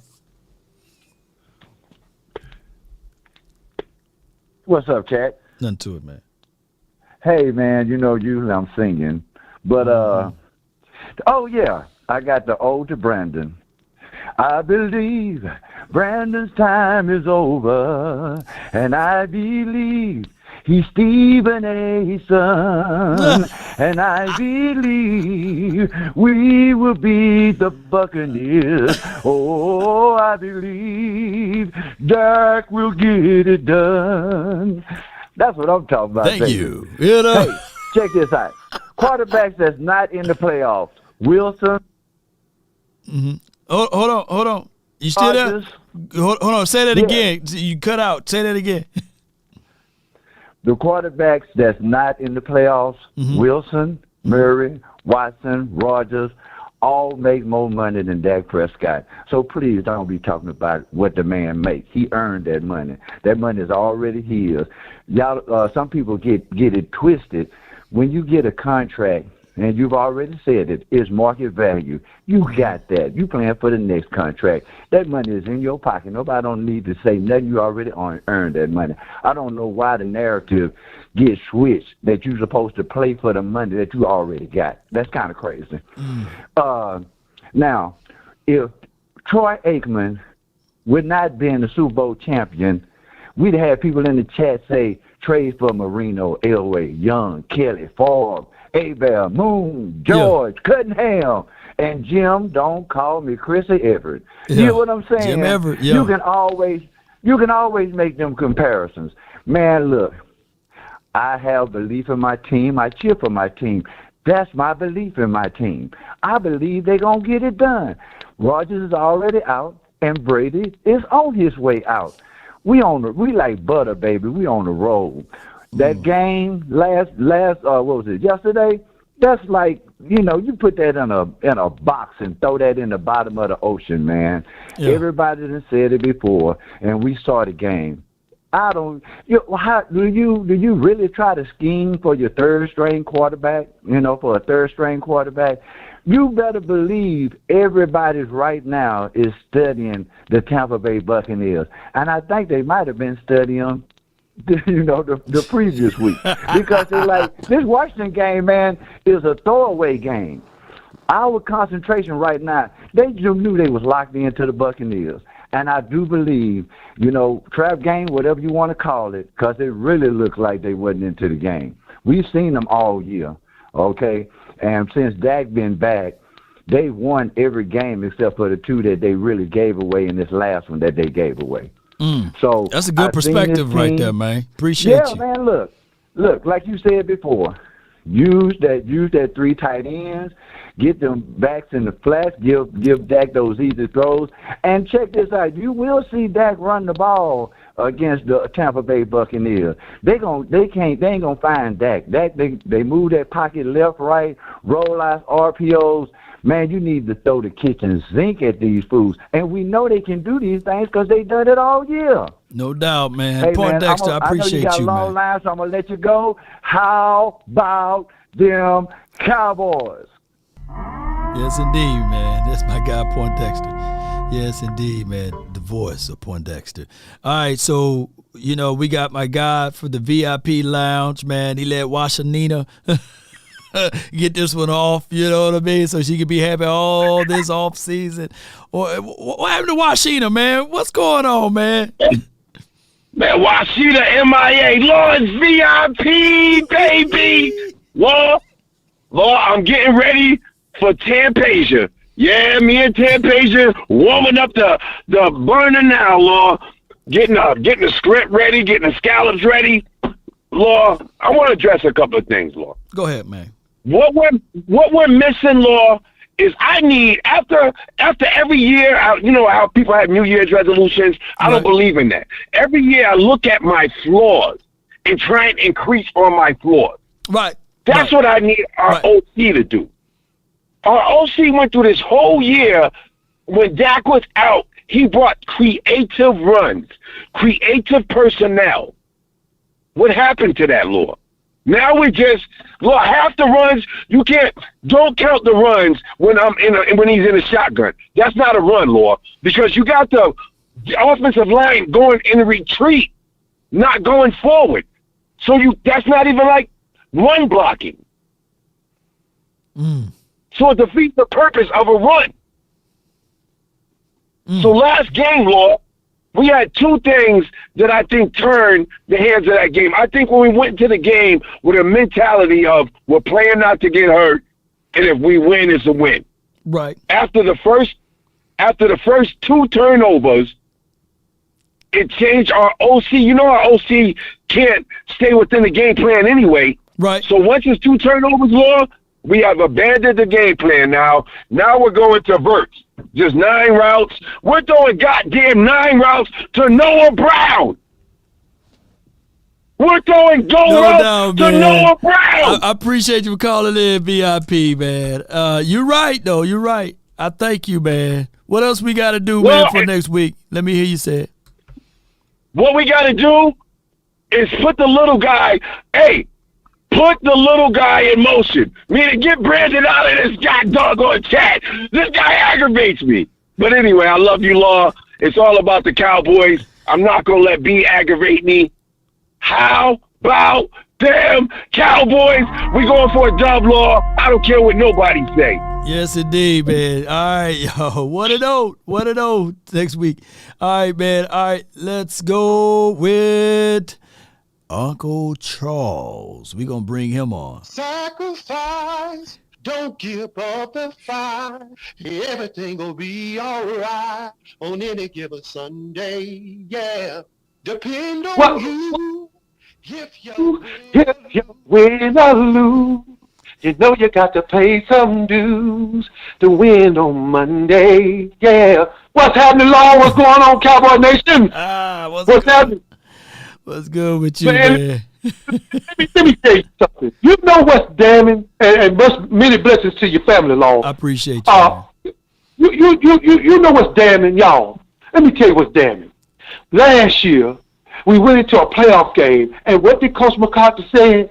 That scared. We weren't prepared. And then a 4 years later, he get on the podium and say, we didn't have a good week of practice. Yeah. I'm telling you that I believe when a woman have twin boys or twin girls, they usually damn twins. And this is the same thing that's happening last year, happening this year. Whatever's going on in Mike McCarthy's head and these players' head, this look like crap. Michael Posse, I want these young guys to understand. Much as people praise y'all and say, hey, man, these guys are lights out, man, you got to put up with the criticism, too. Y'all look like pure boo-boo. I'm telling you that right now. And ain't nobody going to hide that. Let me tell you why I know they wasn't prepared. They wasn't prepared. Law, I was OGs do. I was in the grocery store, listening to the grocery store music. Listen to the grocery store music. I was listening to that music, and it kind of almost damn near put me to sleep. But then I was going around the thing, give me a Hunger Jack meal, and give me a Coca-Cola. See, we OGs, we don't call Cokes, we call them Coca-Colas. And then all of a sudden, from the blind side, another basket hit my basket. And then I looked up, and I didn't see no damn about it. Then I looked down, it was this little boy. I said, hey, little man, you need to watch where you going. He said, I'm not a little man, I'm a grown man. I said, not from where I'm standing. And then he come out from behind the basket, he headbutted me in the stomach. I said, wait a minute, goddammit. Well, we done went to the floor, and after 10 minutes long, I started to lose momentum. I started to realize that I'm getting my ass handed to me by Danny DeVito. And all of a sudden, I was able to get away because his arms weren't that damn long. I was able to get away because he pulled out a gun that was 2 times too damn big for itself. And that's how I got all the way. I wasn't prepared. And the Cowboys ain't either. Yeah, go Cowboys next year, because they're going to take a lead on Tampa Bay 14 points, 20 points, and Brady gonna go down there with all that gray hair on his chest, and he's gonna come out and he's gonna beat us by 3. And I'm sorry, go Cowboys, but go next year. That's where we going to next year. That's where we going. If we don't do something before this week is over with, Law, right, and I see something that's gonna change, no. We ain't beating them. And that's a fact. I believe in telling the truth. Law, you are one of the ones on this thing that tell people the truth. Tell the truth, man. We are not going to go for this team until we see some improvement. And that's all I got to say, player. Hey, Charles, hold on. Let me just say this, though. Yes, sir. That was a remarkable story, man. Now, it hit me because I'm visualizing you in the grocery store, right? And the only reason why you wasn't prepared is because he was a little man. Hadn't he been Shaq, you would have been prepared for him, right? So you had to get that. You had to, boy, you speaking on levels, man, that people don't understand and contextualize, meaning that we play down to the level. See, by he being a little man, Uncle Charles, you wasn't prepared for. He said a little man, then he headbutt you. He said, "Oh, he really ready to fight." But if he hadn't have been a big dude, you would have won that one, right? You wouldn't have had to run off. I wouldn't be able to match his intensity. Right. But I took him running. Now, Law, you are one of the elites, one of the only ones, and a few people in Cowboy Nation. Now you understand, Uncle Charles. Man, I understand your logic, man. Appreciate you, man. Go Cowboys! Yes, indeed. Let me go. Sacrifice. Don't give up the fight. Everything will be alright on any given Sunday. Yeah, depend on you. If you win or lose, you know you got to pay some dues to live on Monday. Yeah. That's man, parables, man, levels of consciousness, man, higher levels of consciousness now. He said we're going to be up on Brady, and then they're going to come back and win by 3. So the only way we can defeat that or to wash that out, if they be prepared. Be prepared. That's the only way. I truly believe, looking back at Tampa's game, that we can jump up on those boys. But we got to go back and remember last year playoffs. Remember when you was up against the Jags. Remember when you was up against the Green Bay Packers.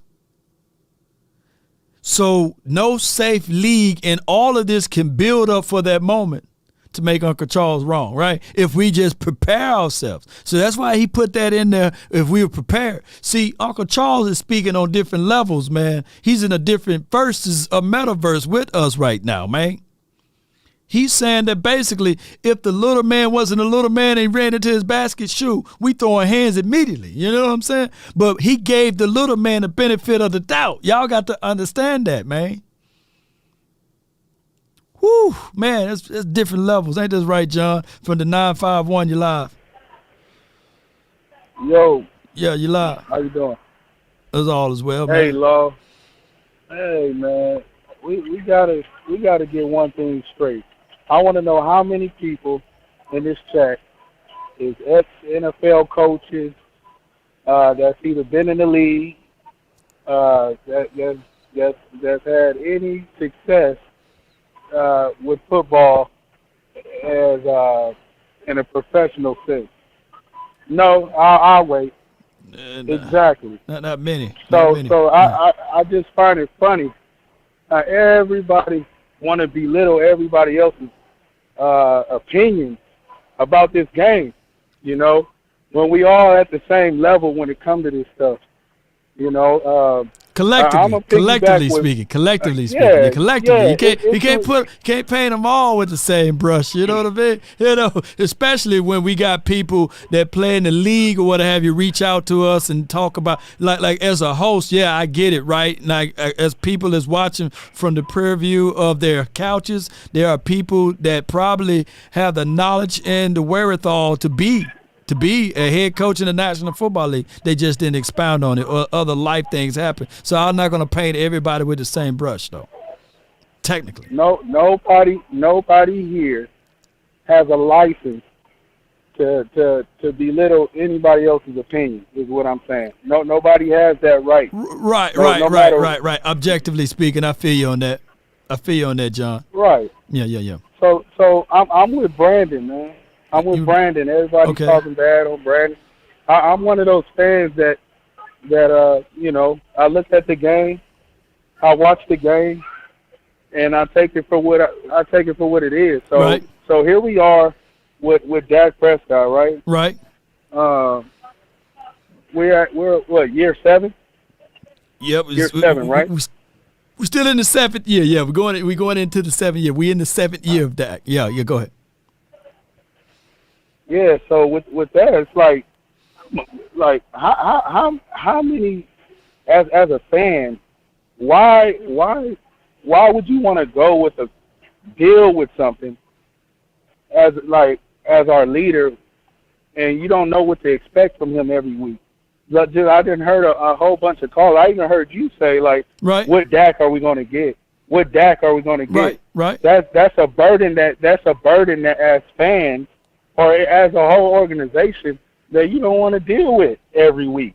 I want to go into a Sunday knowing who I'm gonna get every week.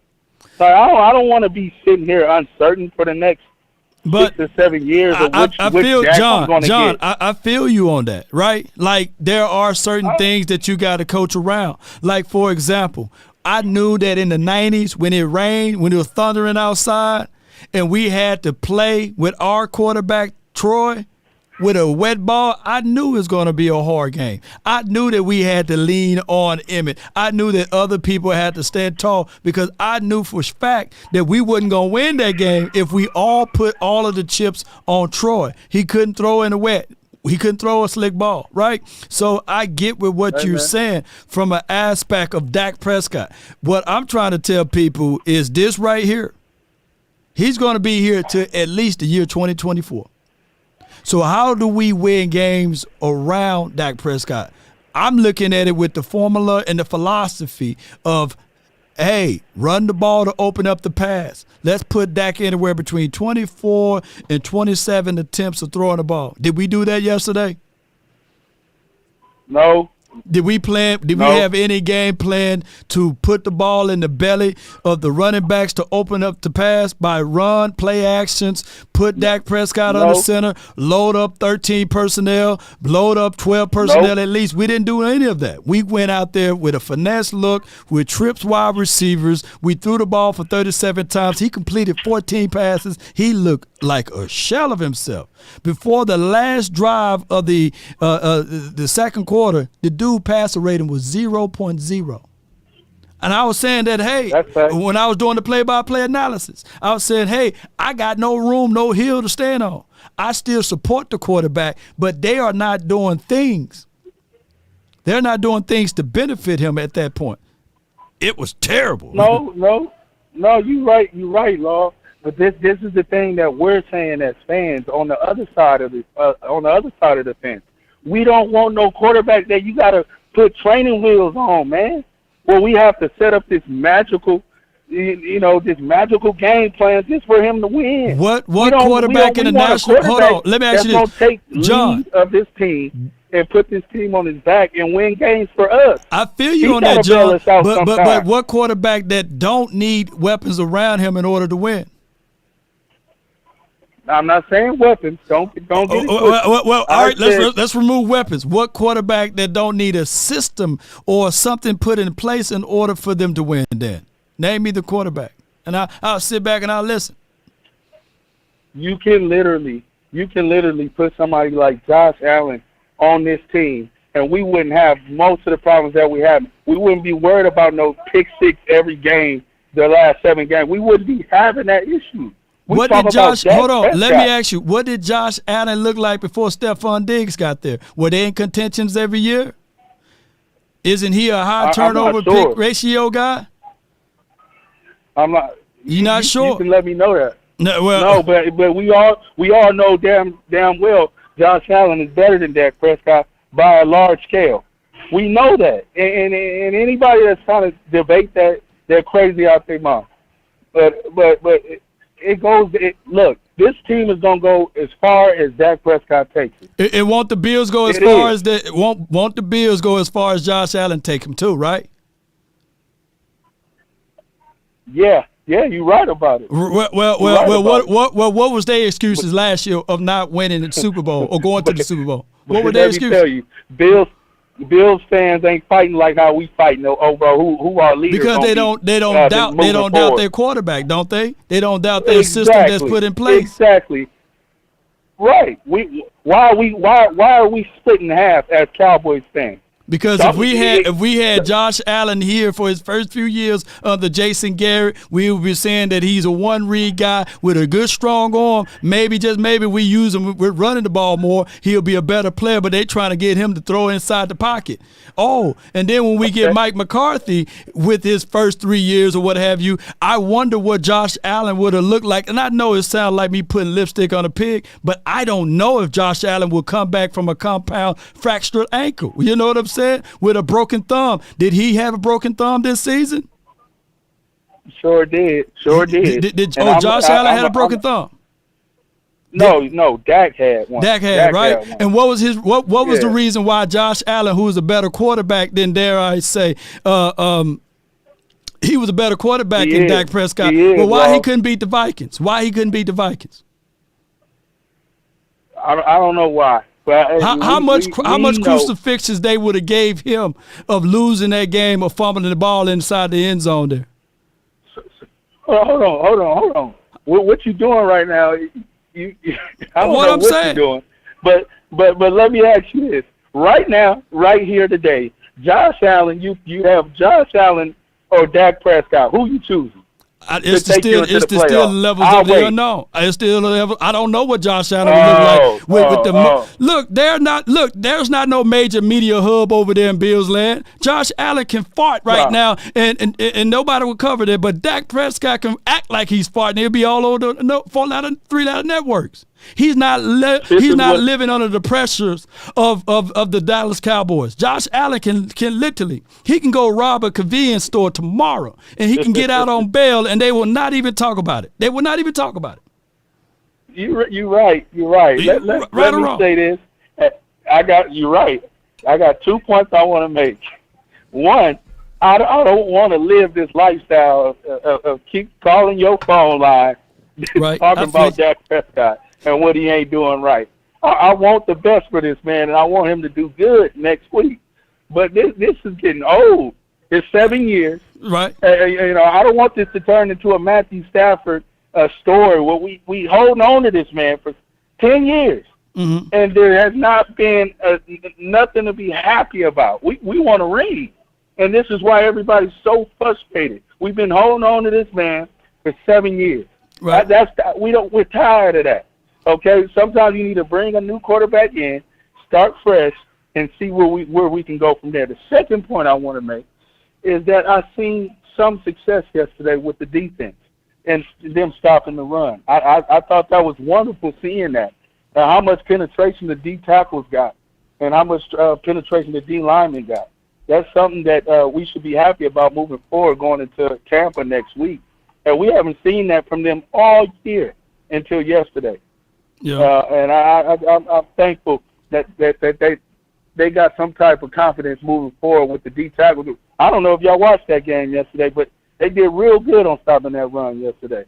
But time of possession, the defense is going to tire out. They're going to get tired, and the offense is going to end up scoring on us. But that's why we got to hold this man accountable, man. He got to win we got to win this game next week, man. That's all I'm going to say, man. No doubt, man. I appreciate you, John. But, hey, just like we're angry and upset about not lifting up that Lombardi trophy, I guarantee you that people can say the same for other teams, too. And on top of that, I think Josh Allen was drafted in the first round, right? He was a first-round quarterback, right? And how many years? It's been since 2018. If you're a Bills fan right now, you probably been saying, hey, I'm tired of not winning the Super Bowl. They never lifted up that Lombardi trophy ever, right? No. And how many times we lifted up that Lombardi Trophy? 5 times. 5 times. Before I was even born. Before you, well, Yeah. hey, I promise you. I wasn't even promise thought you. of yet. All right, so let me tell you this though. I'm gonna tell you this. If you pull up Jim Kelly's stats and you compare them to Troy Aikman, just the regular season, you'll be looking at it like, God, dog, Jim Kelly threw for 200 more. He threw almost 150 more touchdowns than Troy Aikman. Okay, now let me ask you one thing. When is Dak Prescott contract up? Let me ask you that. Probably 2024, something like that. Okay, for all the people that's watching, Law's finna answer a crazy question that everybody really, really want to know. You ready, Law? Go ahead. If we go into next week and we lose the game, and next year we have a bum year again, and we come up onto his contract. 2025, yeah. If you were Jerry Jones, are you going to extend his contract, or are you going to try to go get you another quarterback? If you were Jerry Jones, don't put all the extra stuff in it. I just need a yes or a no. You going to extend that and give him more years on the contract and keep playing it, or are you going to go look for you another quarterback? When you say bomb year, what do you mean? Like, what would be the record if that's the case? It's real simple. It's real simple, Law. Another year where we don't. All right, so let's say, for example, the Cowboys go 12-5 again next year. You know what I'm saying? So you got a quarterback that literally went, since he was playing 11-5, 12-5, and another 12-5, and you want to move on from him, and you don't want to extend him? You damn right I do, because that 12-5 record ain't got us nowhere near closer to a Super Bowl than our team that ain't even went to the playoffs. We sitting there on our couches right along with them. You can literally say that I don't know the outcome of that. All I can tell you is that if we 12-5 again, it's hard to find wins in the National Football League. I would say that there will be more so of weapons around the said product or putting things around. 12-5, dog. You talking about getting rid of a quarterback that's 12-5? Name me in history. Pull up. Name me in history of a team getting rid of a quarterback that's 12-5, 12-5, 12-5. Law. I can hear it in your voice when you first started the show. You tired of this? You tired of this man just like everybody else, and you know it. But 12-5, dog. 12-5. Come on, man. Name me a team that got rid of a quarterback that gave you 10+ wins every year. Jared Goff. They got rid of his ass. No, they went 12-5, 12-5. And Jared they Goff went to the Super. and then they did better than 12-5. They did better than 12-5. And who advanced to the playoff now? They put weapons around Goff right now, right? Right? No. Yeah. Sure did. So you saying the weapons we got now ain't good enough to get us there? We don't know. We fighting on it. I'm not finna give up on this team now. I'm not. So you want me? So you want me as a fan to say we don't have a chance? Come against Tampa Bay. Hell no, I would never tell you to say that. Well, I think we do have a chance. But we got a chance. We got to go. We got to have this type of mentality going into the game. Like, hey man, Dak, man, you got to win us this game. That's what we're saying, Law. Dak has to elevate this team. He's our leader. I appreciate you for calling in, fam. I appreciate you so much, man. Hey, now there should be no excuses. It should be no excuses for the Bills to win the Super Bowl this year, right? No. No excuses. No. You know what I'm saying? He ain't been the quarterback since 2018. There should be no excuses for the Bills. You like to play games, bro. I appreciate you, man. There should be no excuses. There should be absolute no excuses. There should be no excuses for the even Green Bay Packers for not being in Super Bowl contentions this year. There should have been no excuse for Derek Carr, from the Raiders. But they didn't even make it to the playoffs. There should be no excuses for Justin Herbert. There should be no excuses definitely for the guy that was in the Super Bowl, Joe Burrows. Just last year. There should be no excuses. There should be none. And the right, Brian from the 804, you live. Yeah, what's going on, Law? You absolutely right, my guy. You're absolutely right. Hey, man, I just want to, you can hear me, Law? Yeah, I can hear you, man. You live. Okay, all right, yeah, man. I just want to chime in and just put my 2 cents in it. This game will be won and lost in the trenches. It's going to be coaching in the trenches, man. The offensive line and defensive line going to have to bow up and punch somebody in the mouth. And sometimes the criticism that get ain't fair because, to be honest, man, we don't even have an identity. We're a running team. We're a passing team. Who are we? You try to run the ball out shotgun.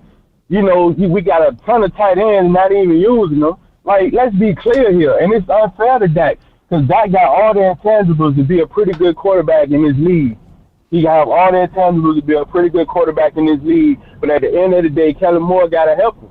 And to me, we got to utilize C.D. Lamb, man. He's the number 1 receiver. We got to create plays for him. We don't do that. Sometimes it look like Noah Brown, our future receiver. You know what I'm saying? You got to be creative, man. So it's not fair. You know what I'm saying? The criticism that get. Now, although some of those interceptions, they do be his fault, but name a quarterback that ain't going to throw a pick. Like, come on, man. You know what I'm saying? At the end of the day, it's bigger than Dak Prescott, man. It's that O-line and that D-line and that coaching. So we played Tampa Bay before. Tampa Bay had our number. So I want to see how we respond. The lineman came out and said they knew what we was going to do. So, okay, Mike McCarthy, Kellen Moore, Dan Quinn, how are we going to adjust to that? These dudes flat out said they knew our game plan better than we did when we played them. Right. So how are we going to adjust to that? Maybe that's the reason we played so vanilla against the Redskins, because we wasn't physical. You know what I'm saying? We didn't push them, no kind of way. So I'm interested to see. And at the end of the day, a true fan of the sport knows that, okay, the quarterback going to receive all that criticism, yes. But the coaching and the players around him is a collective, man. It's a team, man. That can't do the job all by itself. No. He got to now. He got to. According to everybody, he got to, man. He got to. There's no excuse. You can't. It's impossible. It's impossible. And my man talking about Josh Allen. I'm gonna tell you like this, partner. If Josh Allen was on the Dallas Cowboys right now, and Kellen Moore still call them stupid old plays, Josh Allen ain't gonna be nothing, gonna do nothing either. They don't give a damn who you put back there. If the man ain't throwing the man ain't running the correct plays or prove an identity. One thing with the Buffalo Bills, they know they got pretty good wide receivers and they got somewhat of a running game. So when you play the Buffalo Bills, you know Gabe's gonna get the ball. You know Stephon Diggs gonna get the ball. Them two right there. You know they got identity, man. They have an identity. You know what I'm saying? They ain't shooting Brown. Sometimes. We're the only team in the league that ain't got an identity sometimes, man. It pisses me off, man, because we show flashes that we can be good, but then it's the same old Cowboys all over again, man. So enough said. We in the playoffs, and I'm gonna speak on my man Brandon too. Man, look, man, Brandon makes some points about Dak, because sometimes I sit on my couch and be like, damn, Dak, why did you throw the ball right there? You know better than that, buddy. That's all I'm trying to say. You know better than that. See, us as fans, we pissed off because Dak had all the potential in the world, but you sit right here and you get the ball out there late. You sit right there and you throw the ball when the man covered up like that. You know better. Dak, we frustrated on that. And I've also seen Dak bring us back from the pits of hell. I'll take Dak Prescott as my quarterback for this team any day of the freaking week.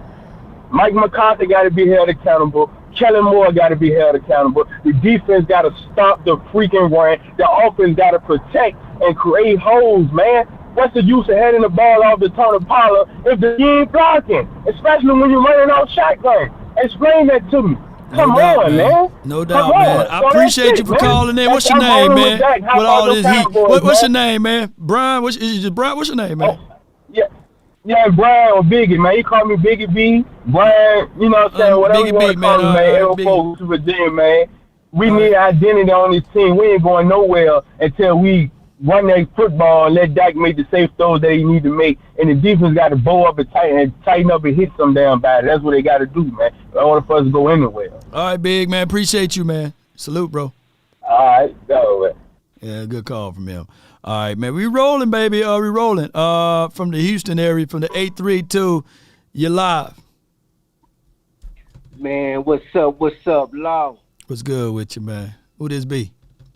Man, shout out to everybody on this channel, man. Shout out to everybody watching. I appreciate you, Law, for bringing me in from the H-Time, man.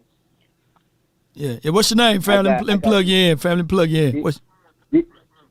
This Jew from H-Time. Jew. I'm finna give you all the Jews. All right. Man. All right, so look, check this out. Dak Prescott said he'll see Tom Brady again after they met the last time. Right. I like that. This dude mom died. He have so much pain in him, so much criticism coming from each direction. The Dallas Cowboys is the star. You know, we got this name, the star. We got this name, Dallas Cowboys. We America's team. We got this. You know, it's so much pressure on this dude, you know. And he should be very secure about that. You know why? Because now Dak have the chance to meet him one more time before he make a decision on retiring. Right. 7-0 against the Cowboys. Tom Brady done whooped us all his life. He done whipped us. He done whipped us. He done whipped us with that belt. But there's no ifs, ands, buts about it. I feel like if we go in this game knowing probably this the last time that Dak would ever play against the greatest man who got 7 rings, the greatest to ever do it at a quarterback position. Right. 7 rings, it's time for Dak to show up. And after this team win, every team that after we win against Tom Brady, every team is in danger. I say the Eagles is in danger. If we beat Tom Brady, we have confidence in beating the best quarterback to ever play. Dak Prescott going to have so much confidence. He's going to feel great about himself. He's going to feel real great. It's probably the last time he's going to see him. He's going to feel real great about himself. He's going to go in to go down there to the Eagles. He's going to have so much confidence. And you know, and I want to put this out there. Zeke haven't been showing up like he's supposed to, and you know, Pollard has been getting the touches. Pollard has been he's been getting the show. But I feel like Zeke has to step up in the playoffs, and he will step up in the playoffs. And the reason why I say that is because we don't need to lose Zeke. We don't need to lose him, not to no Pollard. We don't need to lose him to no Pollard.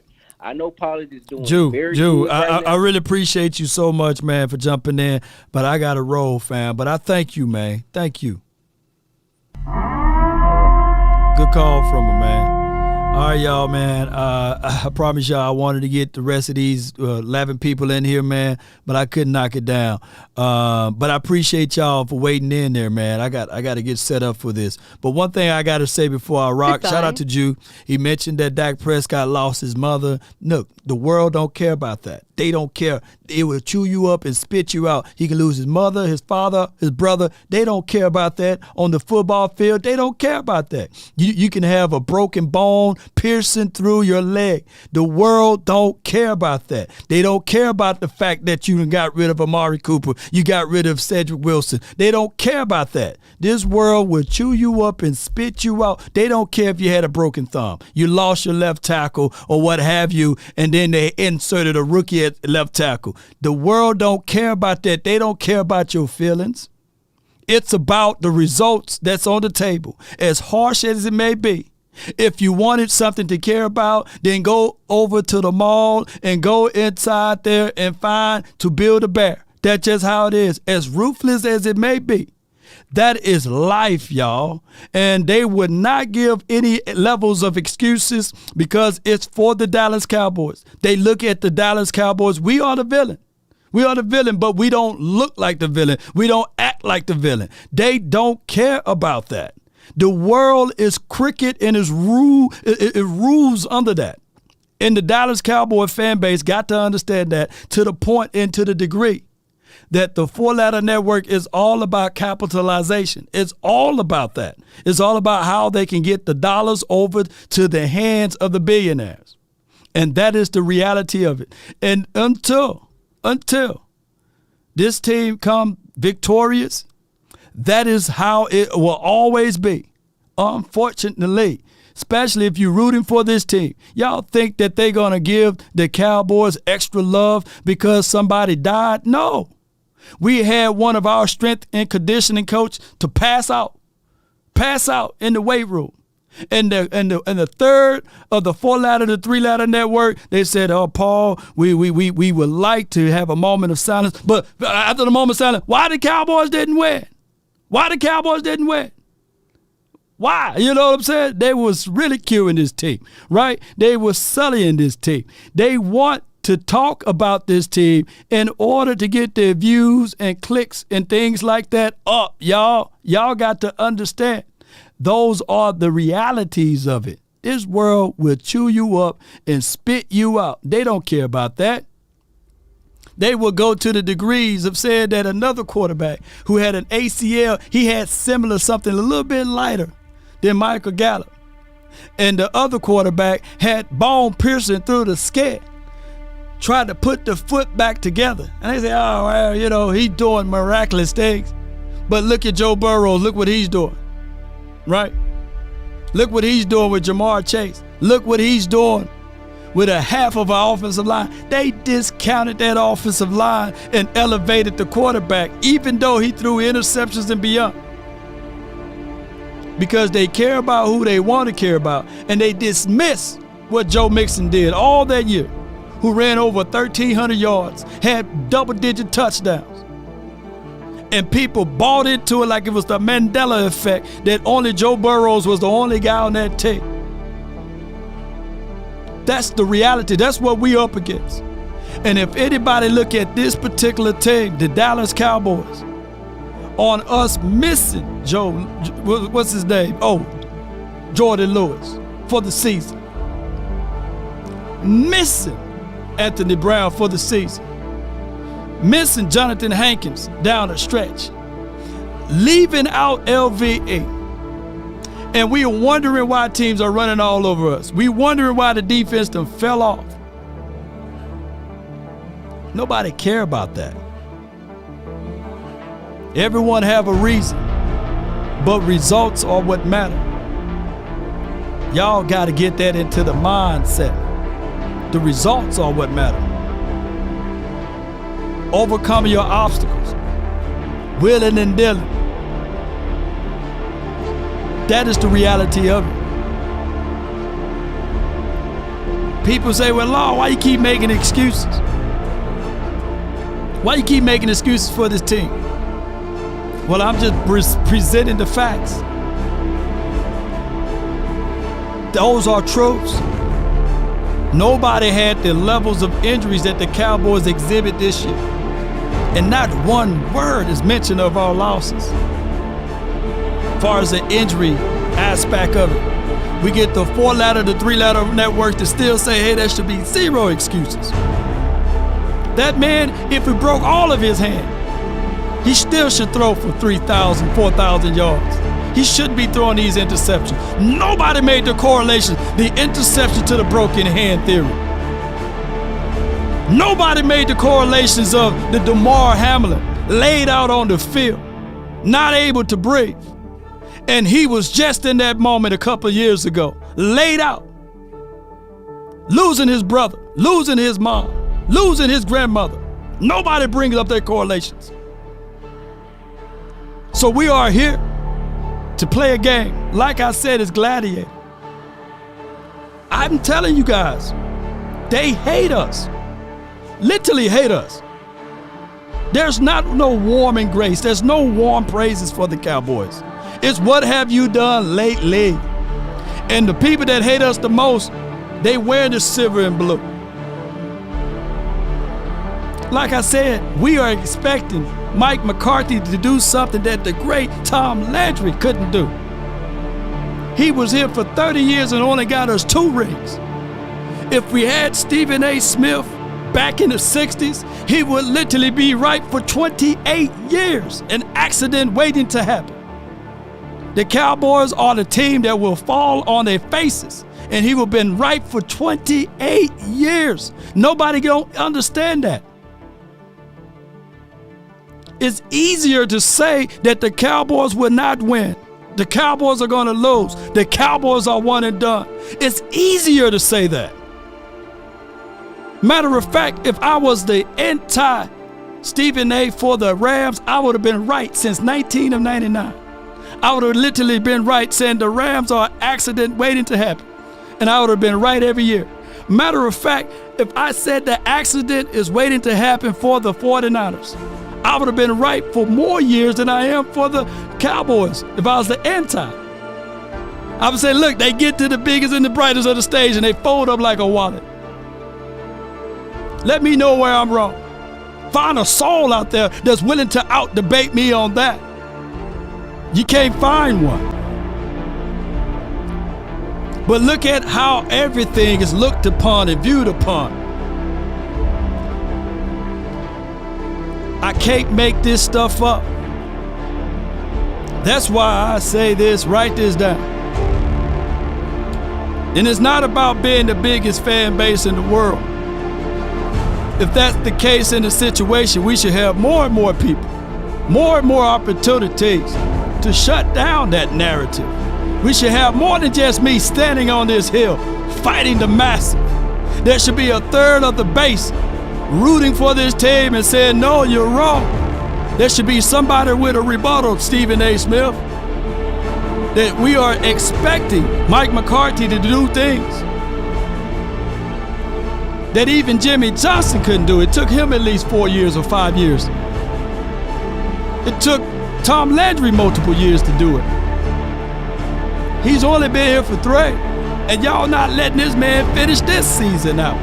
But write this down. If you want a thing bad enough to go out there and fight for it, to work day and night for it, to give up your time and your peace and your sleep for it, if all of your desires of it makes you quite mad enough that you don't get tired of it, and it makes you all hold all other things tawdry and cheap, if life itself seems empty and useless without it, and all that you scheme and dream is about it, if you'll gladly go out there and make things happen, you won't have to worry about it, huh, Eddie? Law, stop with the excuses. Maybe he ain't listening. I didn't leave out one fact. You're not a diehard Cowboy fan. You're not one. You're not. You're a pretender. You want to walk around in your barbershop or wherever you live to say, how about them Cowboys? But you're not willing to fight. You're a front runner. You are a front runner. That's who you are, Eddie. Click on his profile picture and go through his pictures, y'all, on Facebook. You guys are front runners. When we winning, you running. How about them Cowboys when you're losing, you're saying, we ain't ready to fight. If this guy right here in this illustration was you, he'd been running. He'd probably turned around and say, charge. Charge. But as dogged and grim and besieged and beset with the help of Almighty, you will get it. Like I said, Tom Landry was here for 30 years. What were the 28 years of excuses of us not lifting up that Lombardi trophy? Huh, Eddie? Where were you when we didn't win those games? It wasn't peaches and cream. See, you expecting 30 Super Bowls in 30 years. It's not going to happen that way. That's why I say fall, still fighting.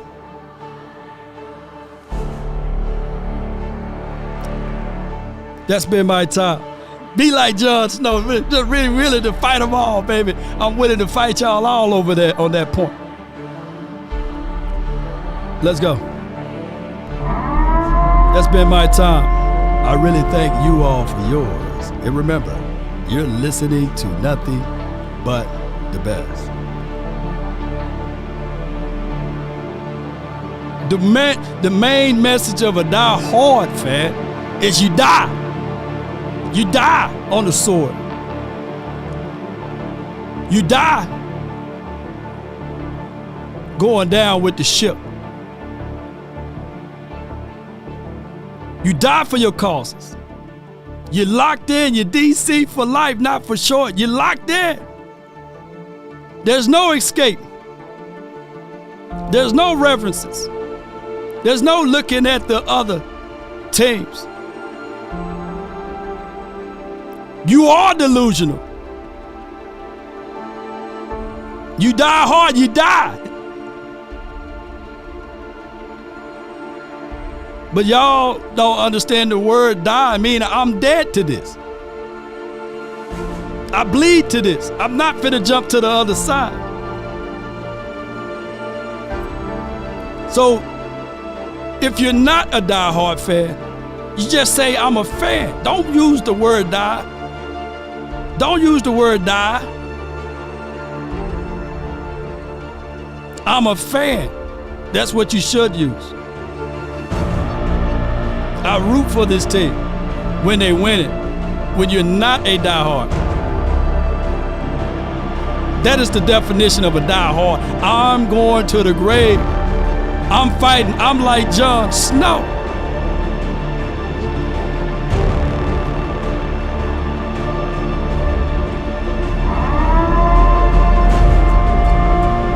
When the obstacles is against you and everyone pointing you out and saying, look at that guy. He's willing to fight all of those people.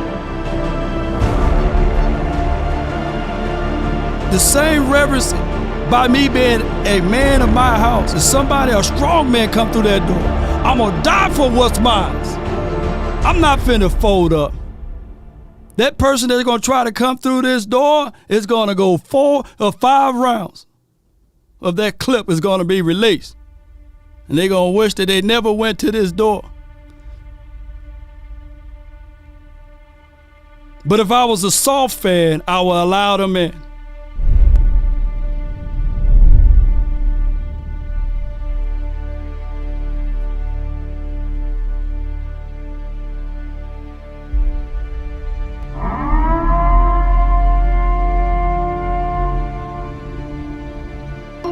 I ran up a check, I might do it again.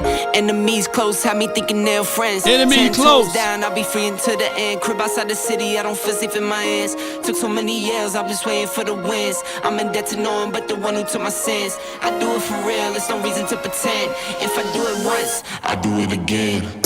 Add it up, bankroll, euro, peso, add it up. I'm just doing me, everything is on me. Oh, you matter what? Add it up. Bankroll, euro, peso, add it up. I'm just doing me, everything is on me. Oh, you matter what? Add it up. Told her if it's all me, everything is on me. Gon' back it up. Matter what? Told you I'ma do me. Why you hating on me? It's not adding up.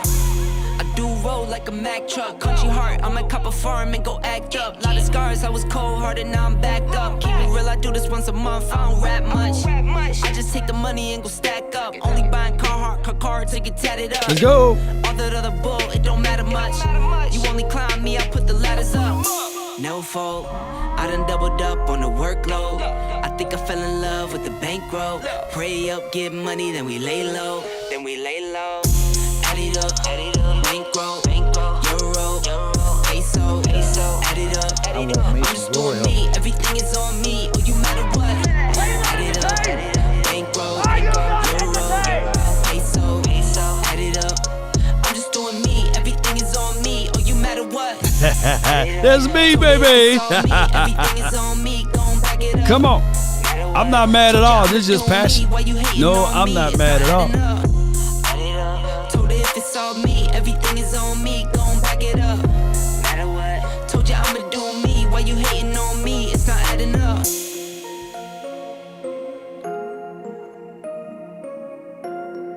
But I hate when people use the term wrong.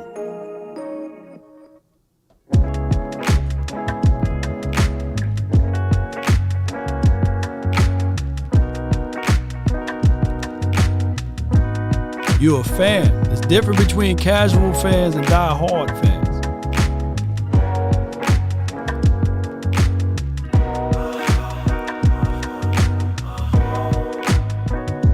Front runner fans. Take a drag of my cigarette. Breathe me out, breathe you in. Don't let that street light hit y'all, though. Yeah. Take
me say this. If a paper crane can fly, Just because you spend a lot of money doesn't make you a diehard. Just because you watch the game doesn't make you a diehard. Just because you came out of the womb before someone else and started rooting for the team doesn't make you a diehard. Your actions make you a diehard. When we win, lose, or draw. Simply because you don't have evidence that something does exist does not mean that you have evidence that something doesn't exist.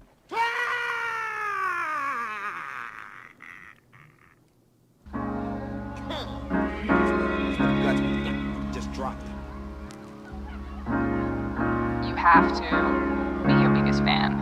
And when things are really tough and they're really rough and nothing's working, but there's something inside of you that says, I just have to follow that. Because you don't know who you're going to be,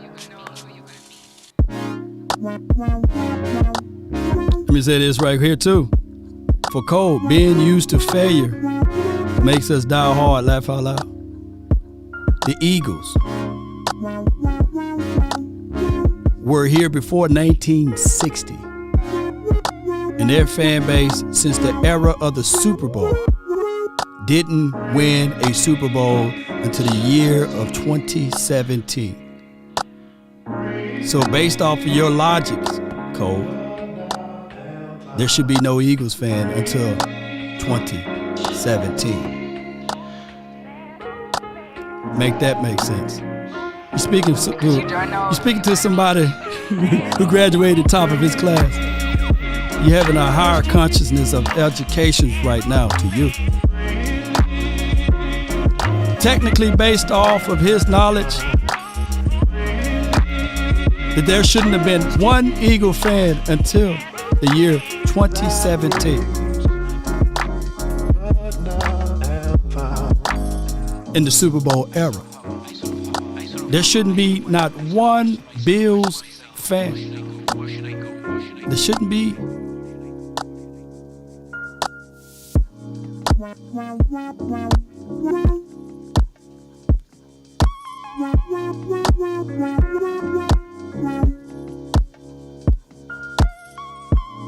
Now,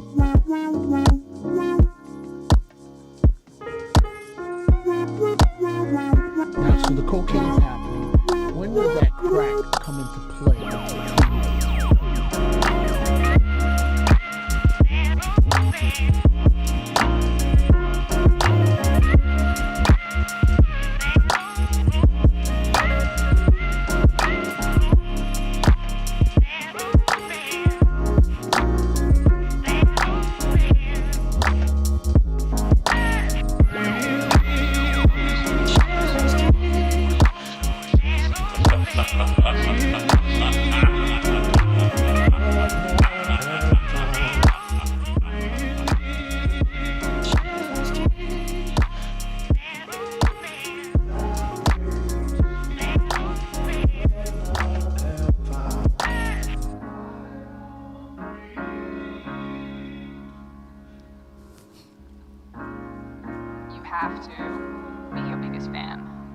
I got another one, y'all.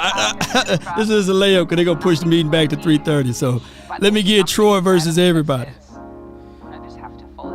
He said that die hard doesn't mean delusional.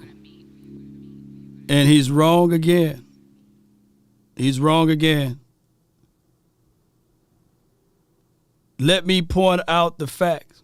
Jon Snow, with one sword versus all of those people, is he delusional or he's willing to die? Is he a diehard guy for his people, or is he delusional to think that that one sword is going to stop all of those troops that's heading his way?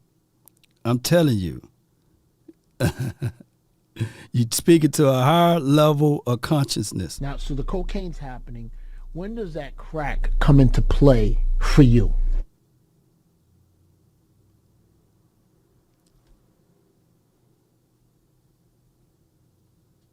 Fatality.